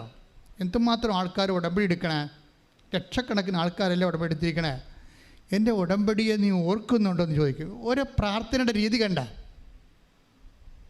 പുറത്തിറങ്ങുമ്പോൾ ഒരു മഴവില്ലിങ്ങനെ ഇവിടെ മുമ്പിൽ നിന്ന് വീശിയിട്ടിങ്ങനെ ആകാശം മുഴുവൻ നിറഞ്ഞ് കിടക്കും. മഴവില്ലെന്താണ്? ഉടമ്പടി ഉറപ്പിക്കുന്നതിൻ്റെ ബൈബിൾ സൂചനയാണ് മഴവില്ല്. എന്താണ്? ഞാനത് ഓർക്കുന്നുണ്ടെന്ന്. അപ്പോൾ കൊച്ച് എഴുന്നേറ്റ് നടക്കാൻ തുടങ്ങും.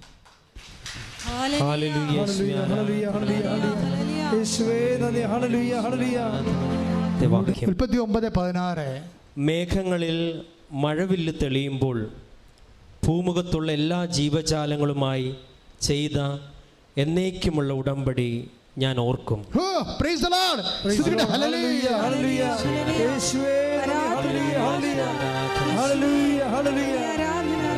അവൻ പറയുന്നത് ചെയ്തിടുവിൻ,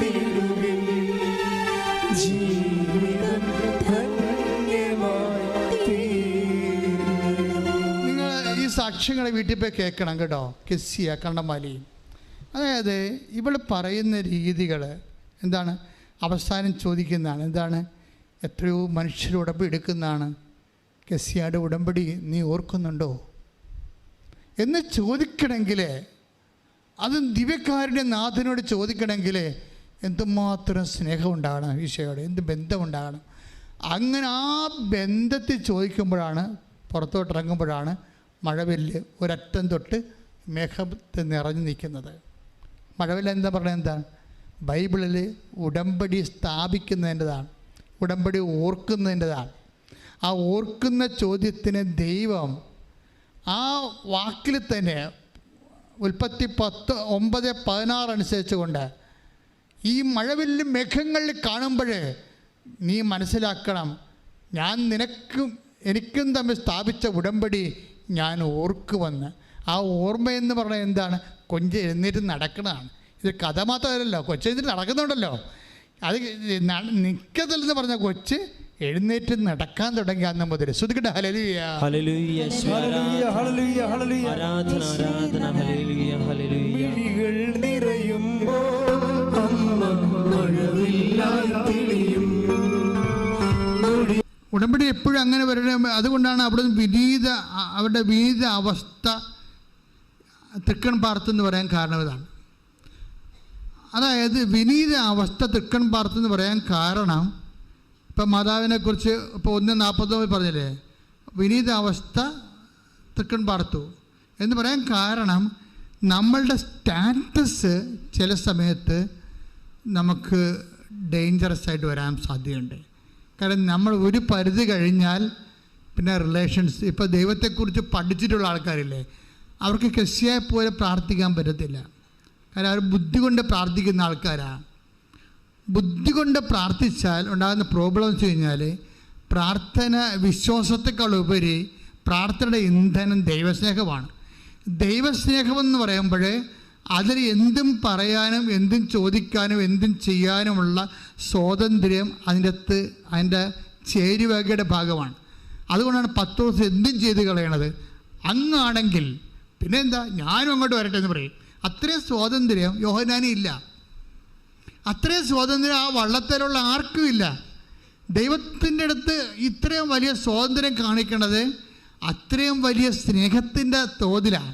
പ്രാർത്ഥിക്കുക. കർത്താവായ ദൈവമേ, സെന്റ് പീറ്ററിനെ പോലെ വിശുദ്ധ പത്രോസിനെ പോലെ ദൈവസ്നേഹത്തിന്റെ തോത് വർദ്ധിപ്പിച്ചുകൊണ്ട് സ്വർഗീയ സ്വാതന്ത്ര്യത്തിന്റെ സുവിശേഷ രൂപമായി എന്നെ അഭിഷേകം ചെയ്യണം.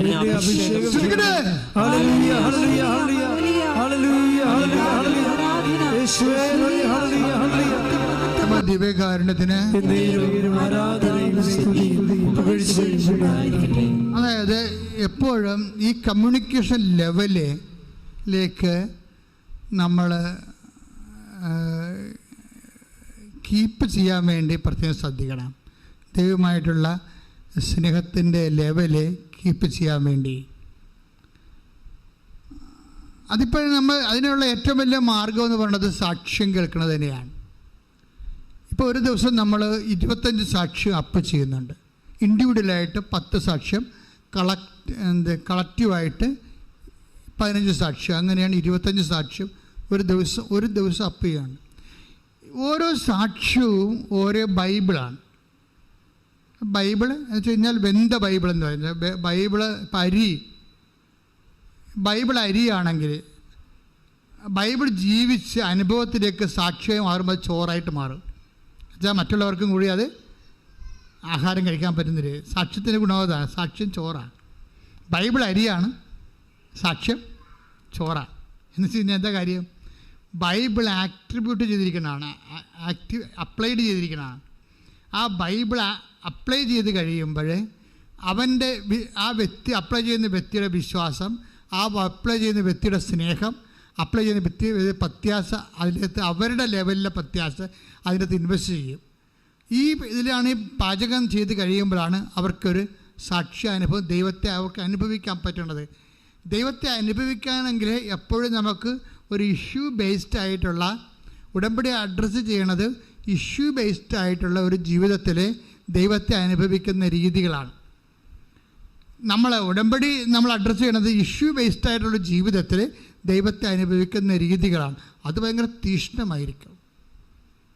എന്താ കാര്യം വെച്ചാൽ, വേണേ ഒരു പായൊക്കെ എടുത്തുകൊണ്ട് വെറുതെ യോഗ ഇരിക്കണ പോലെ ഇരുന്ന് നമുക്ക് ഏതെങ്കിലും വചനമൊക്കെ ധ്യാനിച്ചും അത് പിന്നെയും പറഞ്ഞും ഒക്കെ ഒരു ബൗദ്ധികമായിട്ടുള്ള ആശയപരമായ അനുഭവങ്ങൾ ഉണ്ടാക്കാം. പക്ഷേ ഇറങ്ങി പ്രവർത്തിക്കാൻ പറ്റത്തില്ല. ഈ ലോകത്ത് ഇറങ്ങി പ്രവർത്തിച്ചിരിക്കുന്നവർ, കർത്താവിന് വേണ്ടി ഇറങ്ങി പ്രവർത്തിച്ചിരിക്കുന്ന എല്ലാവരും, അതാണ് നമ്മൾ ക്ലാസ് റൂമിൽ ഇന്ന് സഭ, ഈ പ്രഭുത്വ സഭയുടെ ഒരു കുഴപ്പം, ഇത് മിക്കവാറും ക്ലാസ് റൂമിൽ കെട്ടിക്കിടക്കുന്ന ദുഷ്ട വെള്ളം പോലെയാണ്. അത് കറക്റ്റായിട്ട് കൈകാര്യം ചെയ്യുന്നില്ല എന്നുണ്ടെങ്കിൽ എൻ്റയർ ലോകത്തിന് അതുകൊണ്ട് പ്രായോഗികമായിട്ടുള്ള പ്രയോജനം ഉണ്ടാകത്തില്ല. എന്നുവെച്ചാൽ യേശുവിനെ അറിയിക്കുക, ലോകത്തിൽ യേശുവിനെ കൈമാറുക, മറ്റുള്ളവരുടെ മുമ്പിൽ യേശുവിൻ്റെ സാക്ഷിയായി ജീവിക്കുക. ചിലപ്പോൾ 5-6 പേരുടെ മുമ്പിലൊക്കെ സാക്ഷിയായിട്ട് ജീവിക്കാം. അങ്ങനെയല്ല. ഉടമ്പടിയിലൊരു സാക്ഷ്യം പറയുമ്പോൾ അതൊരു 50,000 പേര് കണ്ടാൽ നീ 50,000 പേരുടെ മുമ്പിൽ കർത്താവിൻ്റെ സാക്ഷിയാണ്. 50,000 പേര്. അപ്പം നിങ്ങളെന്താ പറയേണ്ടത്? കർത്താവേ, ഈ വർഷം 2024 ഒരു 10 ലക്ഷം പേരുടെ മുമ്പിൽ നീ എന്നെ സാക്ഷിയാക്കണമേ. നീ ഉടമ്പടി എടുക്കുമ്പോൾ പ്രാർത്ഥിക്കേണ്ടതെന്ന് വെച്ച് കഴിഞ്ഞാൽ 10 ലക്ഷം പേരുടെ മുമ്പിൽ 2024 എന്നെ സാക്ഷിയാക്കണമേ. ഒന്ന് പ്രാർത്ഥിച്ച്. കർത്താവേ 10 ലക്ഷം ഈ വർഷം 10 ലക്ഷം പേരുടെ മുമ്പിലെ നിന്റെ പീഡാനുഭവത്തിന്റെ കുരിശുമരണത്തിന്റെ പുനരുത്ഥാനത്തിന്റെ സാക്ഷിയാകാനുള്ള അനുഭവങ്ങളിലൂടെ എന്നെ നടത്തണമേ. ശ്രദ്ധിക്കട്ടെ.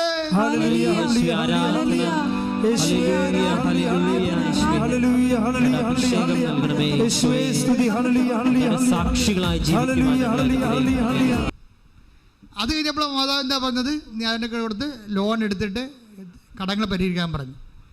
കടങ്ങൾ പരിഹരിച്ച് കഴിഞ്ഞപ്പോൾ കമ്മ്യൂണിക്കേഷനാണ് നമ്മുടെ സബ്ജക്റ്റ്. എന്താണ്? കവനൻ്റ് ആൻഡ് കമ്മ്യൂണിക്കേഷൻ, ഉടമ്പടിയും അതായത് വിനിമയവും. അപ്പോൾ എന്താ സംഭവം എന്ന് വെച്ച് കഴിഞ്ഞാൽ, അത് കഴിഞ്ഞപ്പോൾ ഇവരോട് പറഞ്ഞ് 15 രൂപ അടച്ച്. അപ്പോൾ പറഞ്ഞാൽ എന്താണ്? നീ പോയി തിരിച്ച് വാങ്ങിക്കുക പട്ടയം മേടിക്കാൻ വേണ്ടി മാതാവ് പറഞ്ഞ പോലെ ഓടി. അവളുടെ പേര് ഇവിടെ എടുത്തിട്ടുണ്ട്. അതായത് പുഷ്പ, കാസർഗോഡ്. ഈ ആഴ്ചത്തെ സാക്ഷിയാണ്. അപ്പോൾ എന്നെ സംഭവിച്ചു കഴിഞ്ഞാൽ, അവളവിടെ ചെന്നപ്പോഴാണ് മാനേജറിനോട് പട്ടയം ചോദിച്ചപ്പോൾ മാനേജർ പറഞ്ഞ് പട്ടയം തരാം, പൈസ എല്ലാം ലോൺ എടുത്ത പൈസ മൊത്തം അടക്കുക. അപ്പോഴാണ് ഇവിടെ ചമ്മിപ്പോയത്. മാതാവേ എന്നെ ചമ്മിച്ചാന്ന് ചോദിച്ചു. അതാ കമ്മ്യൂണിക്കേഷൻ. ഉടനെ അവിടെ ഇരുന്നേച്ച് ചോദിക്കും, മാതാവേ എന്നെ ചമ്മിച്ച, നീ പറഞ്ഞു കേട്ടല്ലോ ഞാൻ വന്നത്. അപ്പോൾ അവൾ തിരിച്ചടക്കുമ്പോൾ മാനേജർ തിരിച്ച് വിളിച്ചിട്ട് മാതാവ് പറഞ്ഞ പോലെ പട്ടയം എടുത്ത് കൈ കൊടുക്കും. ഈ സാക്ഷ്യം ഇങ്ങനെ ഇത് പൊക്കുന്ന രസമാണിതിൽ. നിങ്ങൾ ഇന്ന് ഇടുന്നുണ്ടത് നോക്കിയേക്കണേ. അതായത് എന്ത് സംഭവിച്ചാൽ, നമ്മൾ വീട്ടിൽ ചെന്ന് കഴിയുമ്പോൾ ഈ പട്ടയം മേടിച്ച് വീട്ടിൽ ചെല്ലും. വീട്ടിൽ ചെന്ന് കഴിയുമ്പോൾ ഇവിടെ വന്ന് ഇതുപോലെ നിങ്ങളെപ്പോലെ ഇരുന്ന് ഉടമ്പടി കൂടുമ്പോൾ ആരാധന സമയത്ത് അച്ഛനൊരു ദർശനം, ഞാനൊരു ദർശനം പറയും. എന്താ പറയണത്? ശരിക്കും പറഞ്ഞാൽ എനിക്ക് നല്ല തൊലിക്കെട്ടി ആയതുകൊണ്ടാണ് ഇതൊക്കെ ഞാൻ പറയണത്. കർത്താവ് എൻ്റെ മനസ്സിൽ തോന്നിച്ചാൽ ആ സമയത്ത് അത് പറയണ സമയത്ത് ചെയ്തിരിക്കും. പിന്നെ വന്നത് പോലെ ഞാൻ തെറ്റൊന്നും ചെയ്യത്തില്ലല്ലോ. അപ്പം മാതാവ് അല്ലെങ്കിൽ ഈശോ തോന്നിക്കണല്ലേ ചെയ്യണത്. അല്ലെങ്കിൽ മറ്റുള്ള അച്ഛന്മാരെന്നെ കളിയാക്കുക, മറ്റുള്ളവരെന്നെ ട്രോളുക, അത് ഞാൻ നോക്കത്തില്ല. ഞാൻ എന്താ പറഞ്ഞത്? അതായത് 126-55 ഫോൺ നമ്പറുള്ളവർ സൂക്ഷിക്കുക. ഇത് വല്ലൊരു ആൾക്കാരെ കിട്ടിയ വല്ലവരും പറയുക? പറയത്തില്ല, ചുമ്മാ തോന്നിയായിരിക്കും എന്ന് വിചാരിക്കും. പക്ഷേ എനിക്ക് ഡിസൈൻമെൻറ്റിൽ അത് കർത്താവിൻ്റെ മെസ്സേജാണെന്ന് തോന്നി. 126:55. അപ്പോഴേ ഇതിൻ്റെ അകത്തിരുന്ന് ഈ നമ്മൾ പറഞ്ഞ പുഷ്പ ഇതിൻ്റെ തിരിപ്പുണ്ടായിരുന്നു. പുഷ്പ പറയും, ഇത് എൻ്റെ ഫോൺ നമ്പറാണല്ലോ. അതാ വിഷയം. കമ്മ്യൂണിക്കേഷൻ ഫോൺ കണ്ടില്ല, കവനൻ്റെ കമ്മ്യൂണിക്കേഷൻ. ഈ 126 എൻ്റെ നമ്പർ അവസാനിക്കണത്. എൻ്റെ ചേട്ടൻ്റെ നമ്പർ അവസാനിക്കുന്നത് 55. അപ്പോൾ ഇവിടെ ഇന്ന് ഭർത്താവിനോട് പറയും, ഇന്ന് കർത്താവ് കൃപാസനത്തിൽ ഒരു നമ്മുടെ കാര്യം പറഞ്ഞിട്ടുണ്ട്, നമുക്കെന്തോ സംഭവിക്കാൻ പോകുന്നുണ്ട്, നല്ല കാര്യം. അപ്പോൾ 126 എൻ്റെ നമ്പരാണ്, 55 ചേട്ടായിയുടെ നമ്പരാണ്. അപ്പോൾ ഉടനെ ഷൈജു വന്നപ്പോൾ ഹസ്ബൻഡ് ചോദിക്കും, നമുക്ക് ലോട്ടറി അടിയിരിക്കും അല്ലേ, അതെനിക്കറിയാൻ പറഞ്ഞു പറയും. കാര്യം വേറെ മാർഗമൊന്നുമില്ല. പെര വെക്കാൻ വേണ്ടി വേറെ വീട് വെക്കാൻ വേണ്ടിയാണേ. വീട് വെക്കാനുള്ള കാരണം എന്താണെന്നറിയാമല്ലോ. വീട് വെക്കാൻ കാരണം വെച്ച് കഴിഞ്ഞാൽ ഇവള് അടുക്കളയിൽ ഇരിക്കുമ്പോൾ മാതാവ് പറയും, ഇവിടെ ഇരുന്ന് കടുക് പൊട്ടിക്കല്ലേ. അപ്പോൾ കടുക് പൊട്ടിച്ചുകൊണ്ടിരിക്കുക, പറയിട്ടുകൊണ്ടിരിക്കുകയും, നീ അങ്ങോട്ട് ചെന്നേ ഭർത്താവിൻ്റെ അടുത്ത് ചെല്ലേ. ഉടനെ ഇവിടെ ചെല്ലുമ്പോൾ കർത്താവ് കിഴക്കോട്ട് നോക്കി ഇരിക്കുന്നു, ബാക്കിൽ പാമ്പിരിക്കണം. അവൾ ന്യൂട്രായിട്ട് ചേട്ടനെ വിളിച്ച് എഴുന്നേപ്പിച്ച് മാറ്റിയിട്ട് പാമ്പിനെ തല്ലിക്കൊന്നുകളയും.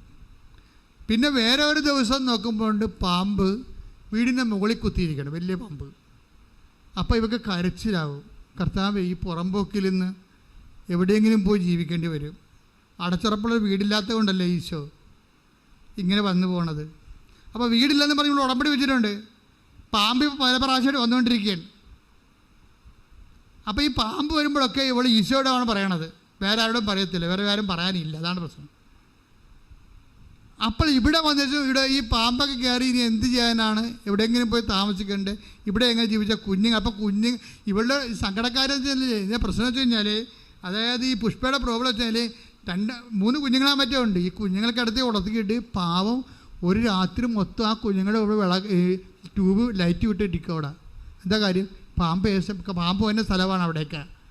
പാമ്പ് ഏത് സമയത്ത് വരുന്നതെന്ന് അറിയത്തില്ലല്ലോ. അങ്ങനെ പറയും, എത്ര ഉറക്കവിൻ്റെ പോയിട്ടുണ്ടെന്ന് അറിയാമോ ഈ കുഞ്ഞുങ്ങളെ വളർത്തി.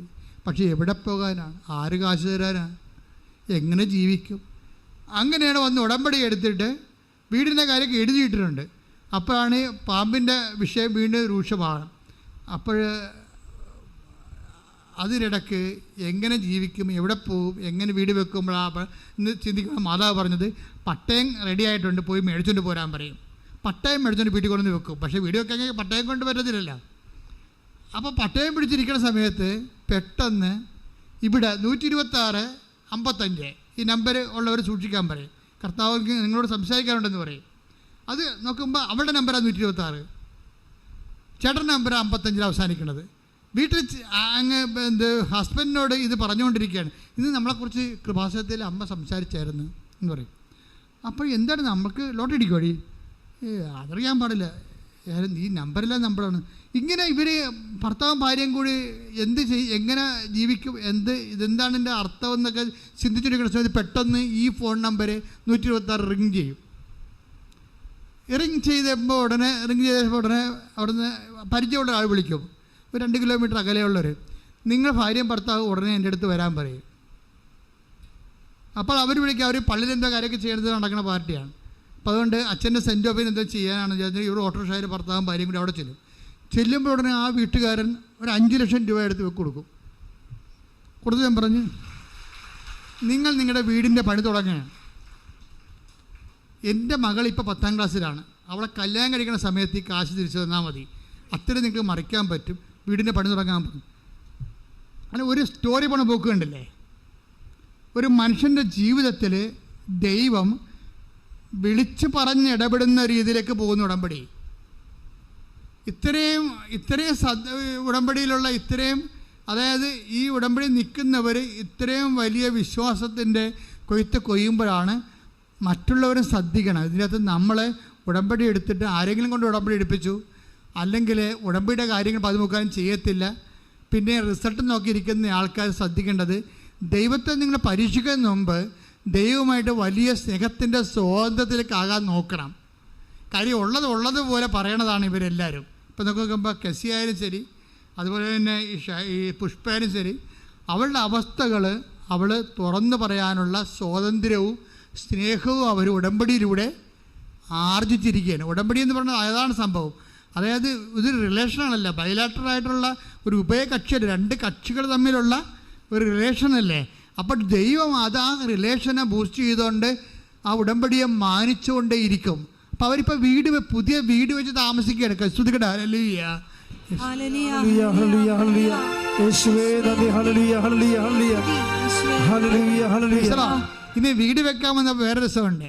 ഇതിൻ്റെ ഇടയ്ക്ക് പുഷ്പ പറയവേ, കർത്താവേ എനിക്കറിയാം നീയാണ് എനിക്ക് വീട് തന്നതെന്ന് എനിക്കറിയാം, പക്ഷേ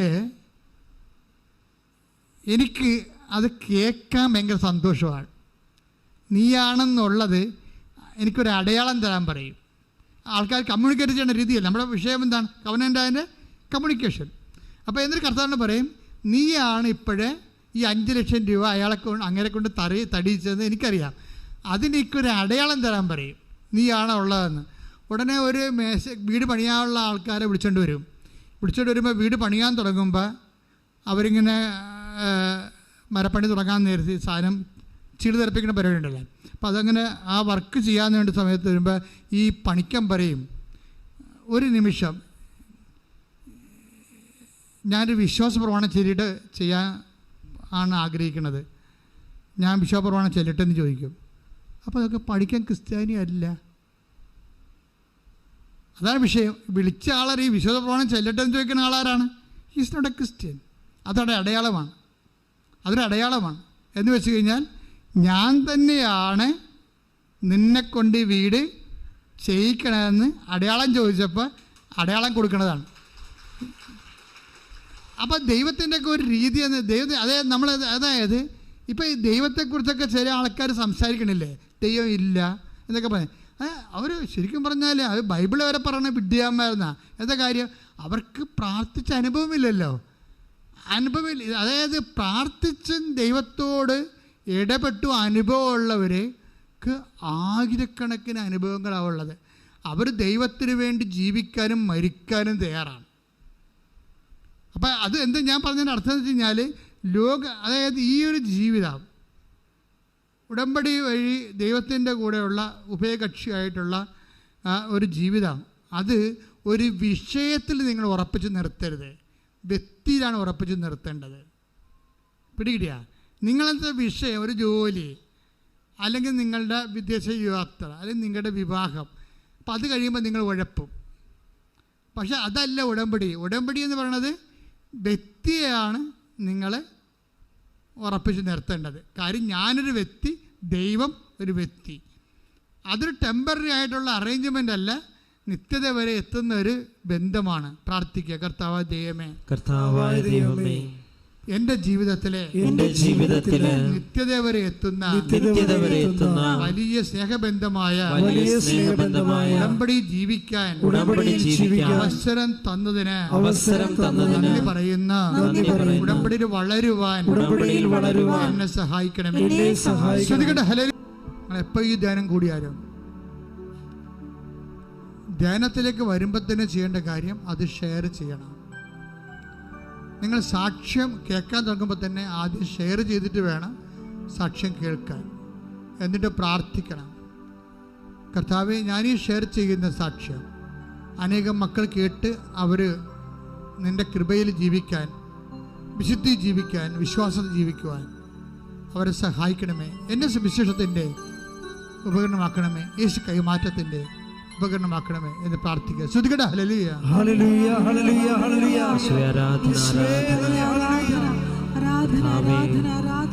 അങ്ങേറ്റു പറയുവാനുള്ള അഭിഷേകം ഞങ്ങൾക്ക് നൽകണമേ, ഞങ്ങളെ സാക്ഷികളാക്കി മാറ്റണമേ എന്ന് ഞങ്ങൾ പ്രാർത്ഥിക്കുന്നു. ഹല്ലേലൂയ ഹല്ലേലൂയ ആരാധന. പ്രാർത്ഥിക്കുമ്പോൾ എല്ലാ രോഗങ്ങളെയും അതുപോലെ ജീവിത പ്രശ്നങ്ങളെയും പരിശുദ്ധ അമ്മയുടെ മാധ്യസ്ഥത്തിലാണ് ഈശോയ്ക്ക് സമർപ്പിക്കുന്നത്. കൃപാസ്ഥാനത്താറെ ജീവനോടെ പ്രത്യക്ഷപ്പെട്ട പരിശുദ്ധ അമ്മയുടെ മാധ്യസ്ഥത്തിലാണ് ഈശോയ്ക്ക് സമർപ്പിക്കുന്നത്.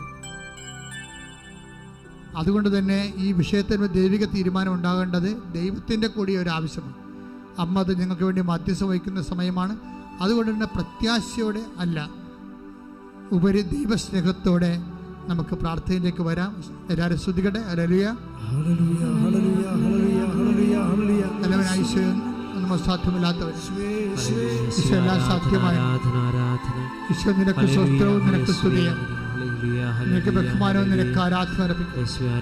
കർത്താവ് നിന്നെ വിശുദ്ധമാ വലതുകരം തിരുമറുവാർന്ന അത്ഭുതകരം അങ്ങനെ മക്കളുടെ ശിരസിൽ വെക്കുന്ന പ്രാർത്ഥന അവിടെ സന്ധിബന്ധങ്ങളിലും മാംസപെച്ചുകളിലും രക്തഞരമ്പുകളിലും ശരീരകോശങ്ങളിലും പ്രധാനത്വം പടരട്ടെ. എല്ലാ കോശങ്ങളിലും എല്ലാ പേശികളിലും എല്ലാ അസ്ഥികളിലും അസ്ഥിക്കൊടകളിലും തലച്ചോറിലും ശരീരഞരമ്പുകളിലും രക്തഞരമ്പുകളിലും ശരീരകോശങ്ങളിലും ഹൃദയഞരമ്പുകളിലും കരളിലും ഗർഭാശയത്തിലും ഉദരാശയത്തിലും കർത്താവെ ശിഷ്ടമുള്ള സ്ഥലങ്ങളിലെ കർത്താവെ തിരിച്ച് കറക്റ്റാകാത്തവരുണ്ട്. രക്തസ്രാവം നിൽക്കാത്തവരെ സ്പർശിക്കണമേ. മാനസിക അസ്വസ്ഥതകളെ സ്പർശിക്കണമേ. കർത്താവ് എപ്പിലെപ്സി രോഗികളെ സ്പർശിക്കണമേ. ആസ്മ രോഗികളെ സ്പർശിക്കണമേ. ഓട്ടിസം രോഗികളെ സ്പർശിക്കണമേ. ദൈവത്തിന്റെ കരുണ ചൊരിയട്ടെ. ദൈവത്തിന്റെ കരുണ ചൊരിയട്ടെ. കുടുംബങ്ങളിൽ തകർച്ചയുള്ളവർ, വിശ്വാസം കുറഞ്ഞുള്ളവർ, സംശയം കൂടിയവർ, ഉടമ്പടിക്ക് ഇതുവരെ അനുഭവമില്ലാത്തവർ, ഉടമ്പടി ഉടപ്പിയിട്ടുള്ളവർ, കർത്താവ് ഉടമ്പടി പരീക്ഷ പ്രവർത്തനങ്ങൾ ചെയ്യാൻ വിമുഖതയുള്ളവർ എല്ലാവരുടെയും ദൈവസഹം നിറക്കണമേ. കർത്താവിന്റെ കരുണ മാർഗരോഗങ്ങൾ, തിരാവേദികൾ, ജീവദുരിതങ്ങൾ യേശുവിന്റെ നാമത്തിൽ മാർഗരോഗങ്ങൾ, തിരാവേദികൾ, ത്വക്ക് രോഗങ്ങൾ യേശുവിന്റെ നാമത്തിൽ, വാതരോഗങ്ങൾ, സർപ്പരോഗങ്ങൾ യേശുവിന്റെ നാമത്തിൽ മാറിപ്പോകട്ടെ. കർത്താവേ നിന്റെ വിശുദ്ധമായ രക്തത്താൽ ഉച്ച മുതലേ ഉള്ളംകാല് വരെ എല്ലാ പേശികളിലും ഞരമ്പുകളിലും കോശങ്ങളിലും അട്ടലുകളിലും തെറിച്ചുപോയ തെന്നിപ്പോയ കശേരികളിലും കരളിലും കർത്താവിന്റെ രക്തം പടരട്ടെ. അരവിച്ച കോശങ്ങൾ, മുഴയുള്ള കോശങ്ങൾ, സിസ്റ്റുള്ള കോശങ്ങൾ, കർത്താവ് മുന്തിരിക്കൊലമുള്ള അസുഖങ്ങൾ, കുടലിൻ്റെ അസുഖങ്ങൾ, തൈറോയ്ഡ് രോഗികൾ, ഷുഗർ രോഗികൾ, കൊളസ്ട്രോൾ രോഗികൾ, തൈറോയ്ഡ് രോഗികൾ, എപ്പിലെപ്സി രോഗികൾ, കർത്താവ് ഓട്ടിസം രോഗികൾ അങ്ങ് സ്പർശിക്കണമേ. ദൈവത്തിൻ്റെ കരുണ, ദൈവത്തിൻ്റെ ശക്തി, കൈവെക്കാൻ പറ്റാത്തവർ, അത് നടക്കാൻ പറ്റാത്ത കുഞ്ഞുങ്ങൾ, ഗർഭത്തിൽ കുഴപ്പമുള്ള കുഞ്ഞുങ്ങൾ,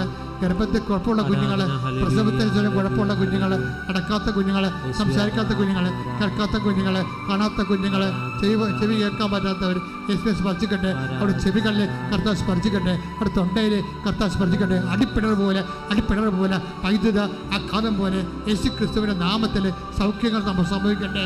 അടിപ്പിണർ പോലെ വൈദ്യാഘാതം പോലെ പിതാവിൻ്റെ നാമത്തിൽ യേശു ക്രിസ്തുവിൻ്റെ മധ്യസ്ഥതയിൽ യേശുവിൻ്റെ നാമത്തിൽ അടയാളങ്ങൾ സംഭവിക്കട്ടെ. അത്ഭുതങ്ങൾ സംഭവിക്കട്ടെ. മാരക രോഗങ്ങള്, തീരാവേദികള്, ദുരിതങ്ങള് മാറിപ്പോകട്ടെ.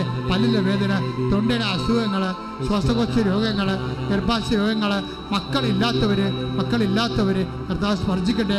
ഉരന്തരത്തെ സ്പർശിക്കട്ടെ. വിവാഹം ഒത്തുവരാത്തവര്, ജോലി ഇല്ലാത്തവര്, ജോലിക്ക് പോകാൻ പോയിട്ട് കഷ്ടപ്പെടുന്നവര്, നഷ്ടം തിരിയുന്നവര്, തിരിച്ചു പോകാൻ പറ്റാത്തവരെ എല്ലാവരും സ്പർശിക്കണമേ. ദൈവത്തിന്റെ കരുണ, ദൈവത്തിന്റെ അഭിഷേകം എല്ലാവർക്കും ലഭിക്കട്ടെ. യേശുവിന്റെ നാമത്തിൽ മാർഗരോഗങ്ങള്, തീരാദുരിതങ്ങള്, ജീവിത തടസ്സങ്ങള് യേശുവിന്റെ നാമത്തിൽ മാറിപ്പോകട്ടെ. ശ്രുതിക്കട്ടെ.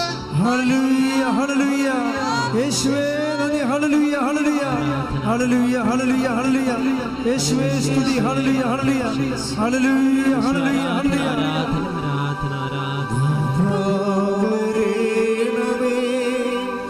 എന്നിൽ നിറയണമേ നാഥാ, വരേണമേ സൗഖ്യം നൽകണമേ നാഥാ, വരേണമേ എന്നിൽ നിറയണമേ നാഥാ, വരേണമേ സൗഖ്യം നൽകണമേ. വ്യക്തിപരമായ ആവശ്യങ്ങൾക്ക് വേണ്ടി, ഉടമ്പടി വ്യക്തിക്കുന്ന വിഷയങ്ങൾക്ക് വേണ്ടി മാതാവിൻ്റെ മധ്യസ്ഥത്തിൽ ദിവ്യകാരുണ്യനാഥന് സമർപ്പിക്കുക.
സമാപനാശീർവാദത്തിനായിട്ട് ശിരസ്സ് നമിക്കുക.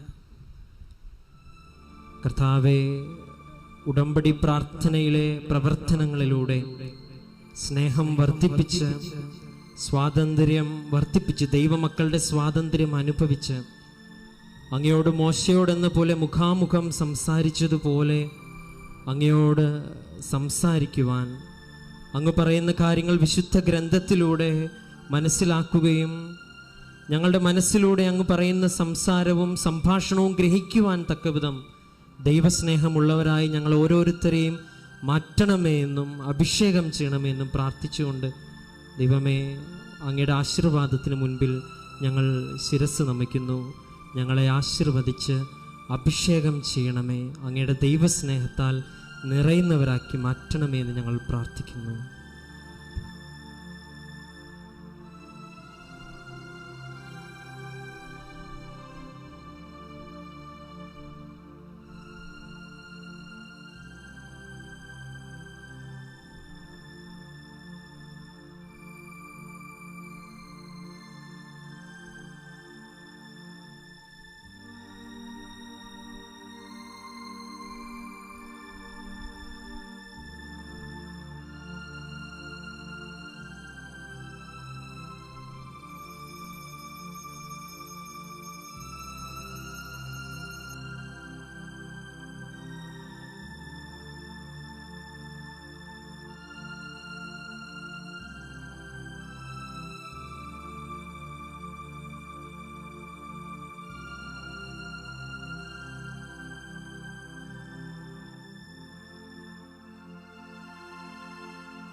പരിശുദ്ധ പരമമാ ദിവ്യകാരുണ്യമേ, എന്നും എന്നും അങ്ങേക്കാരാധന. പരിശുദ്ധ പരമമാ ദിവ്യ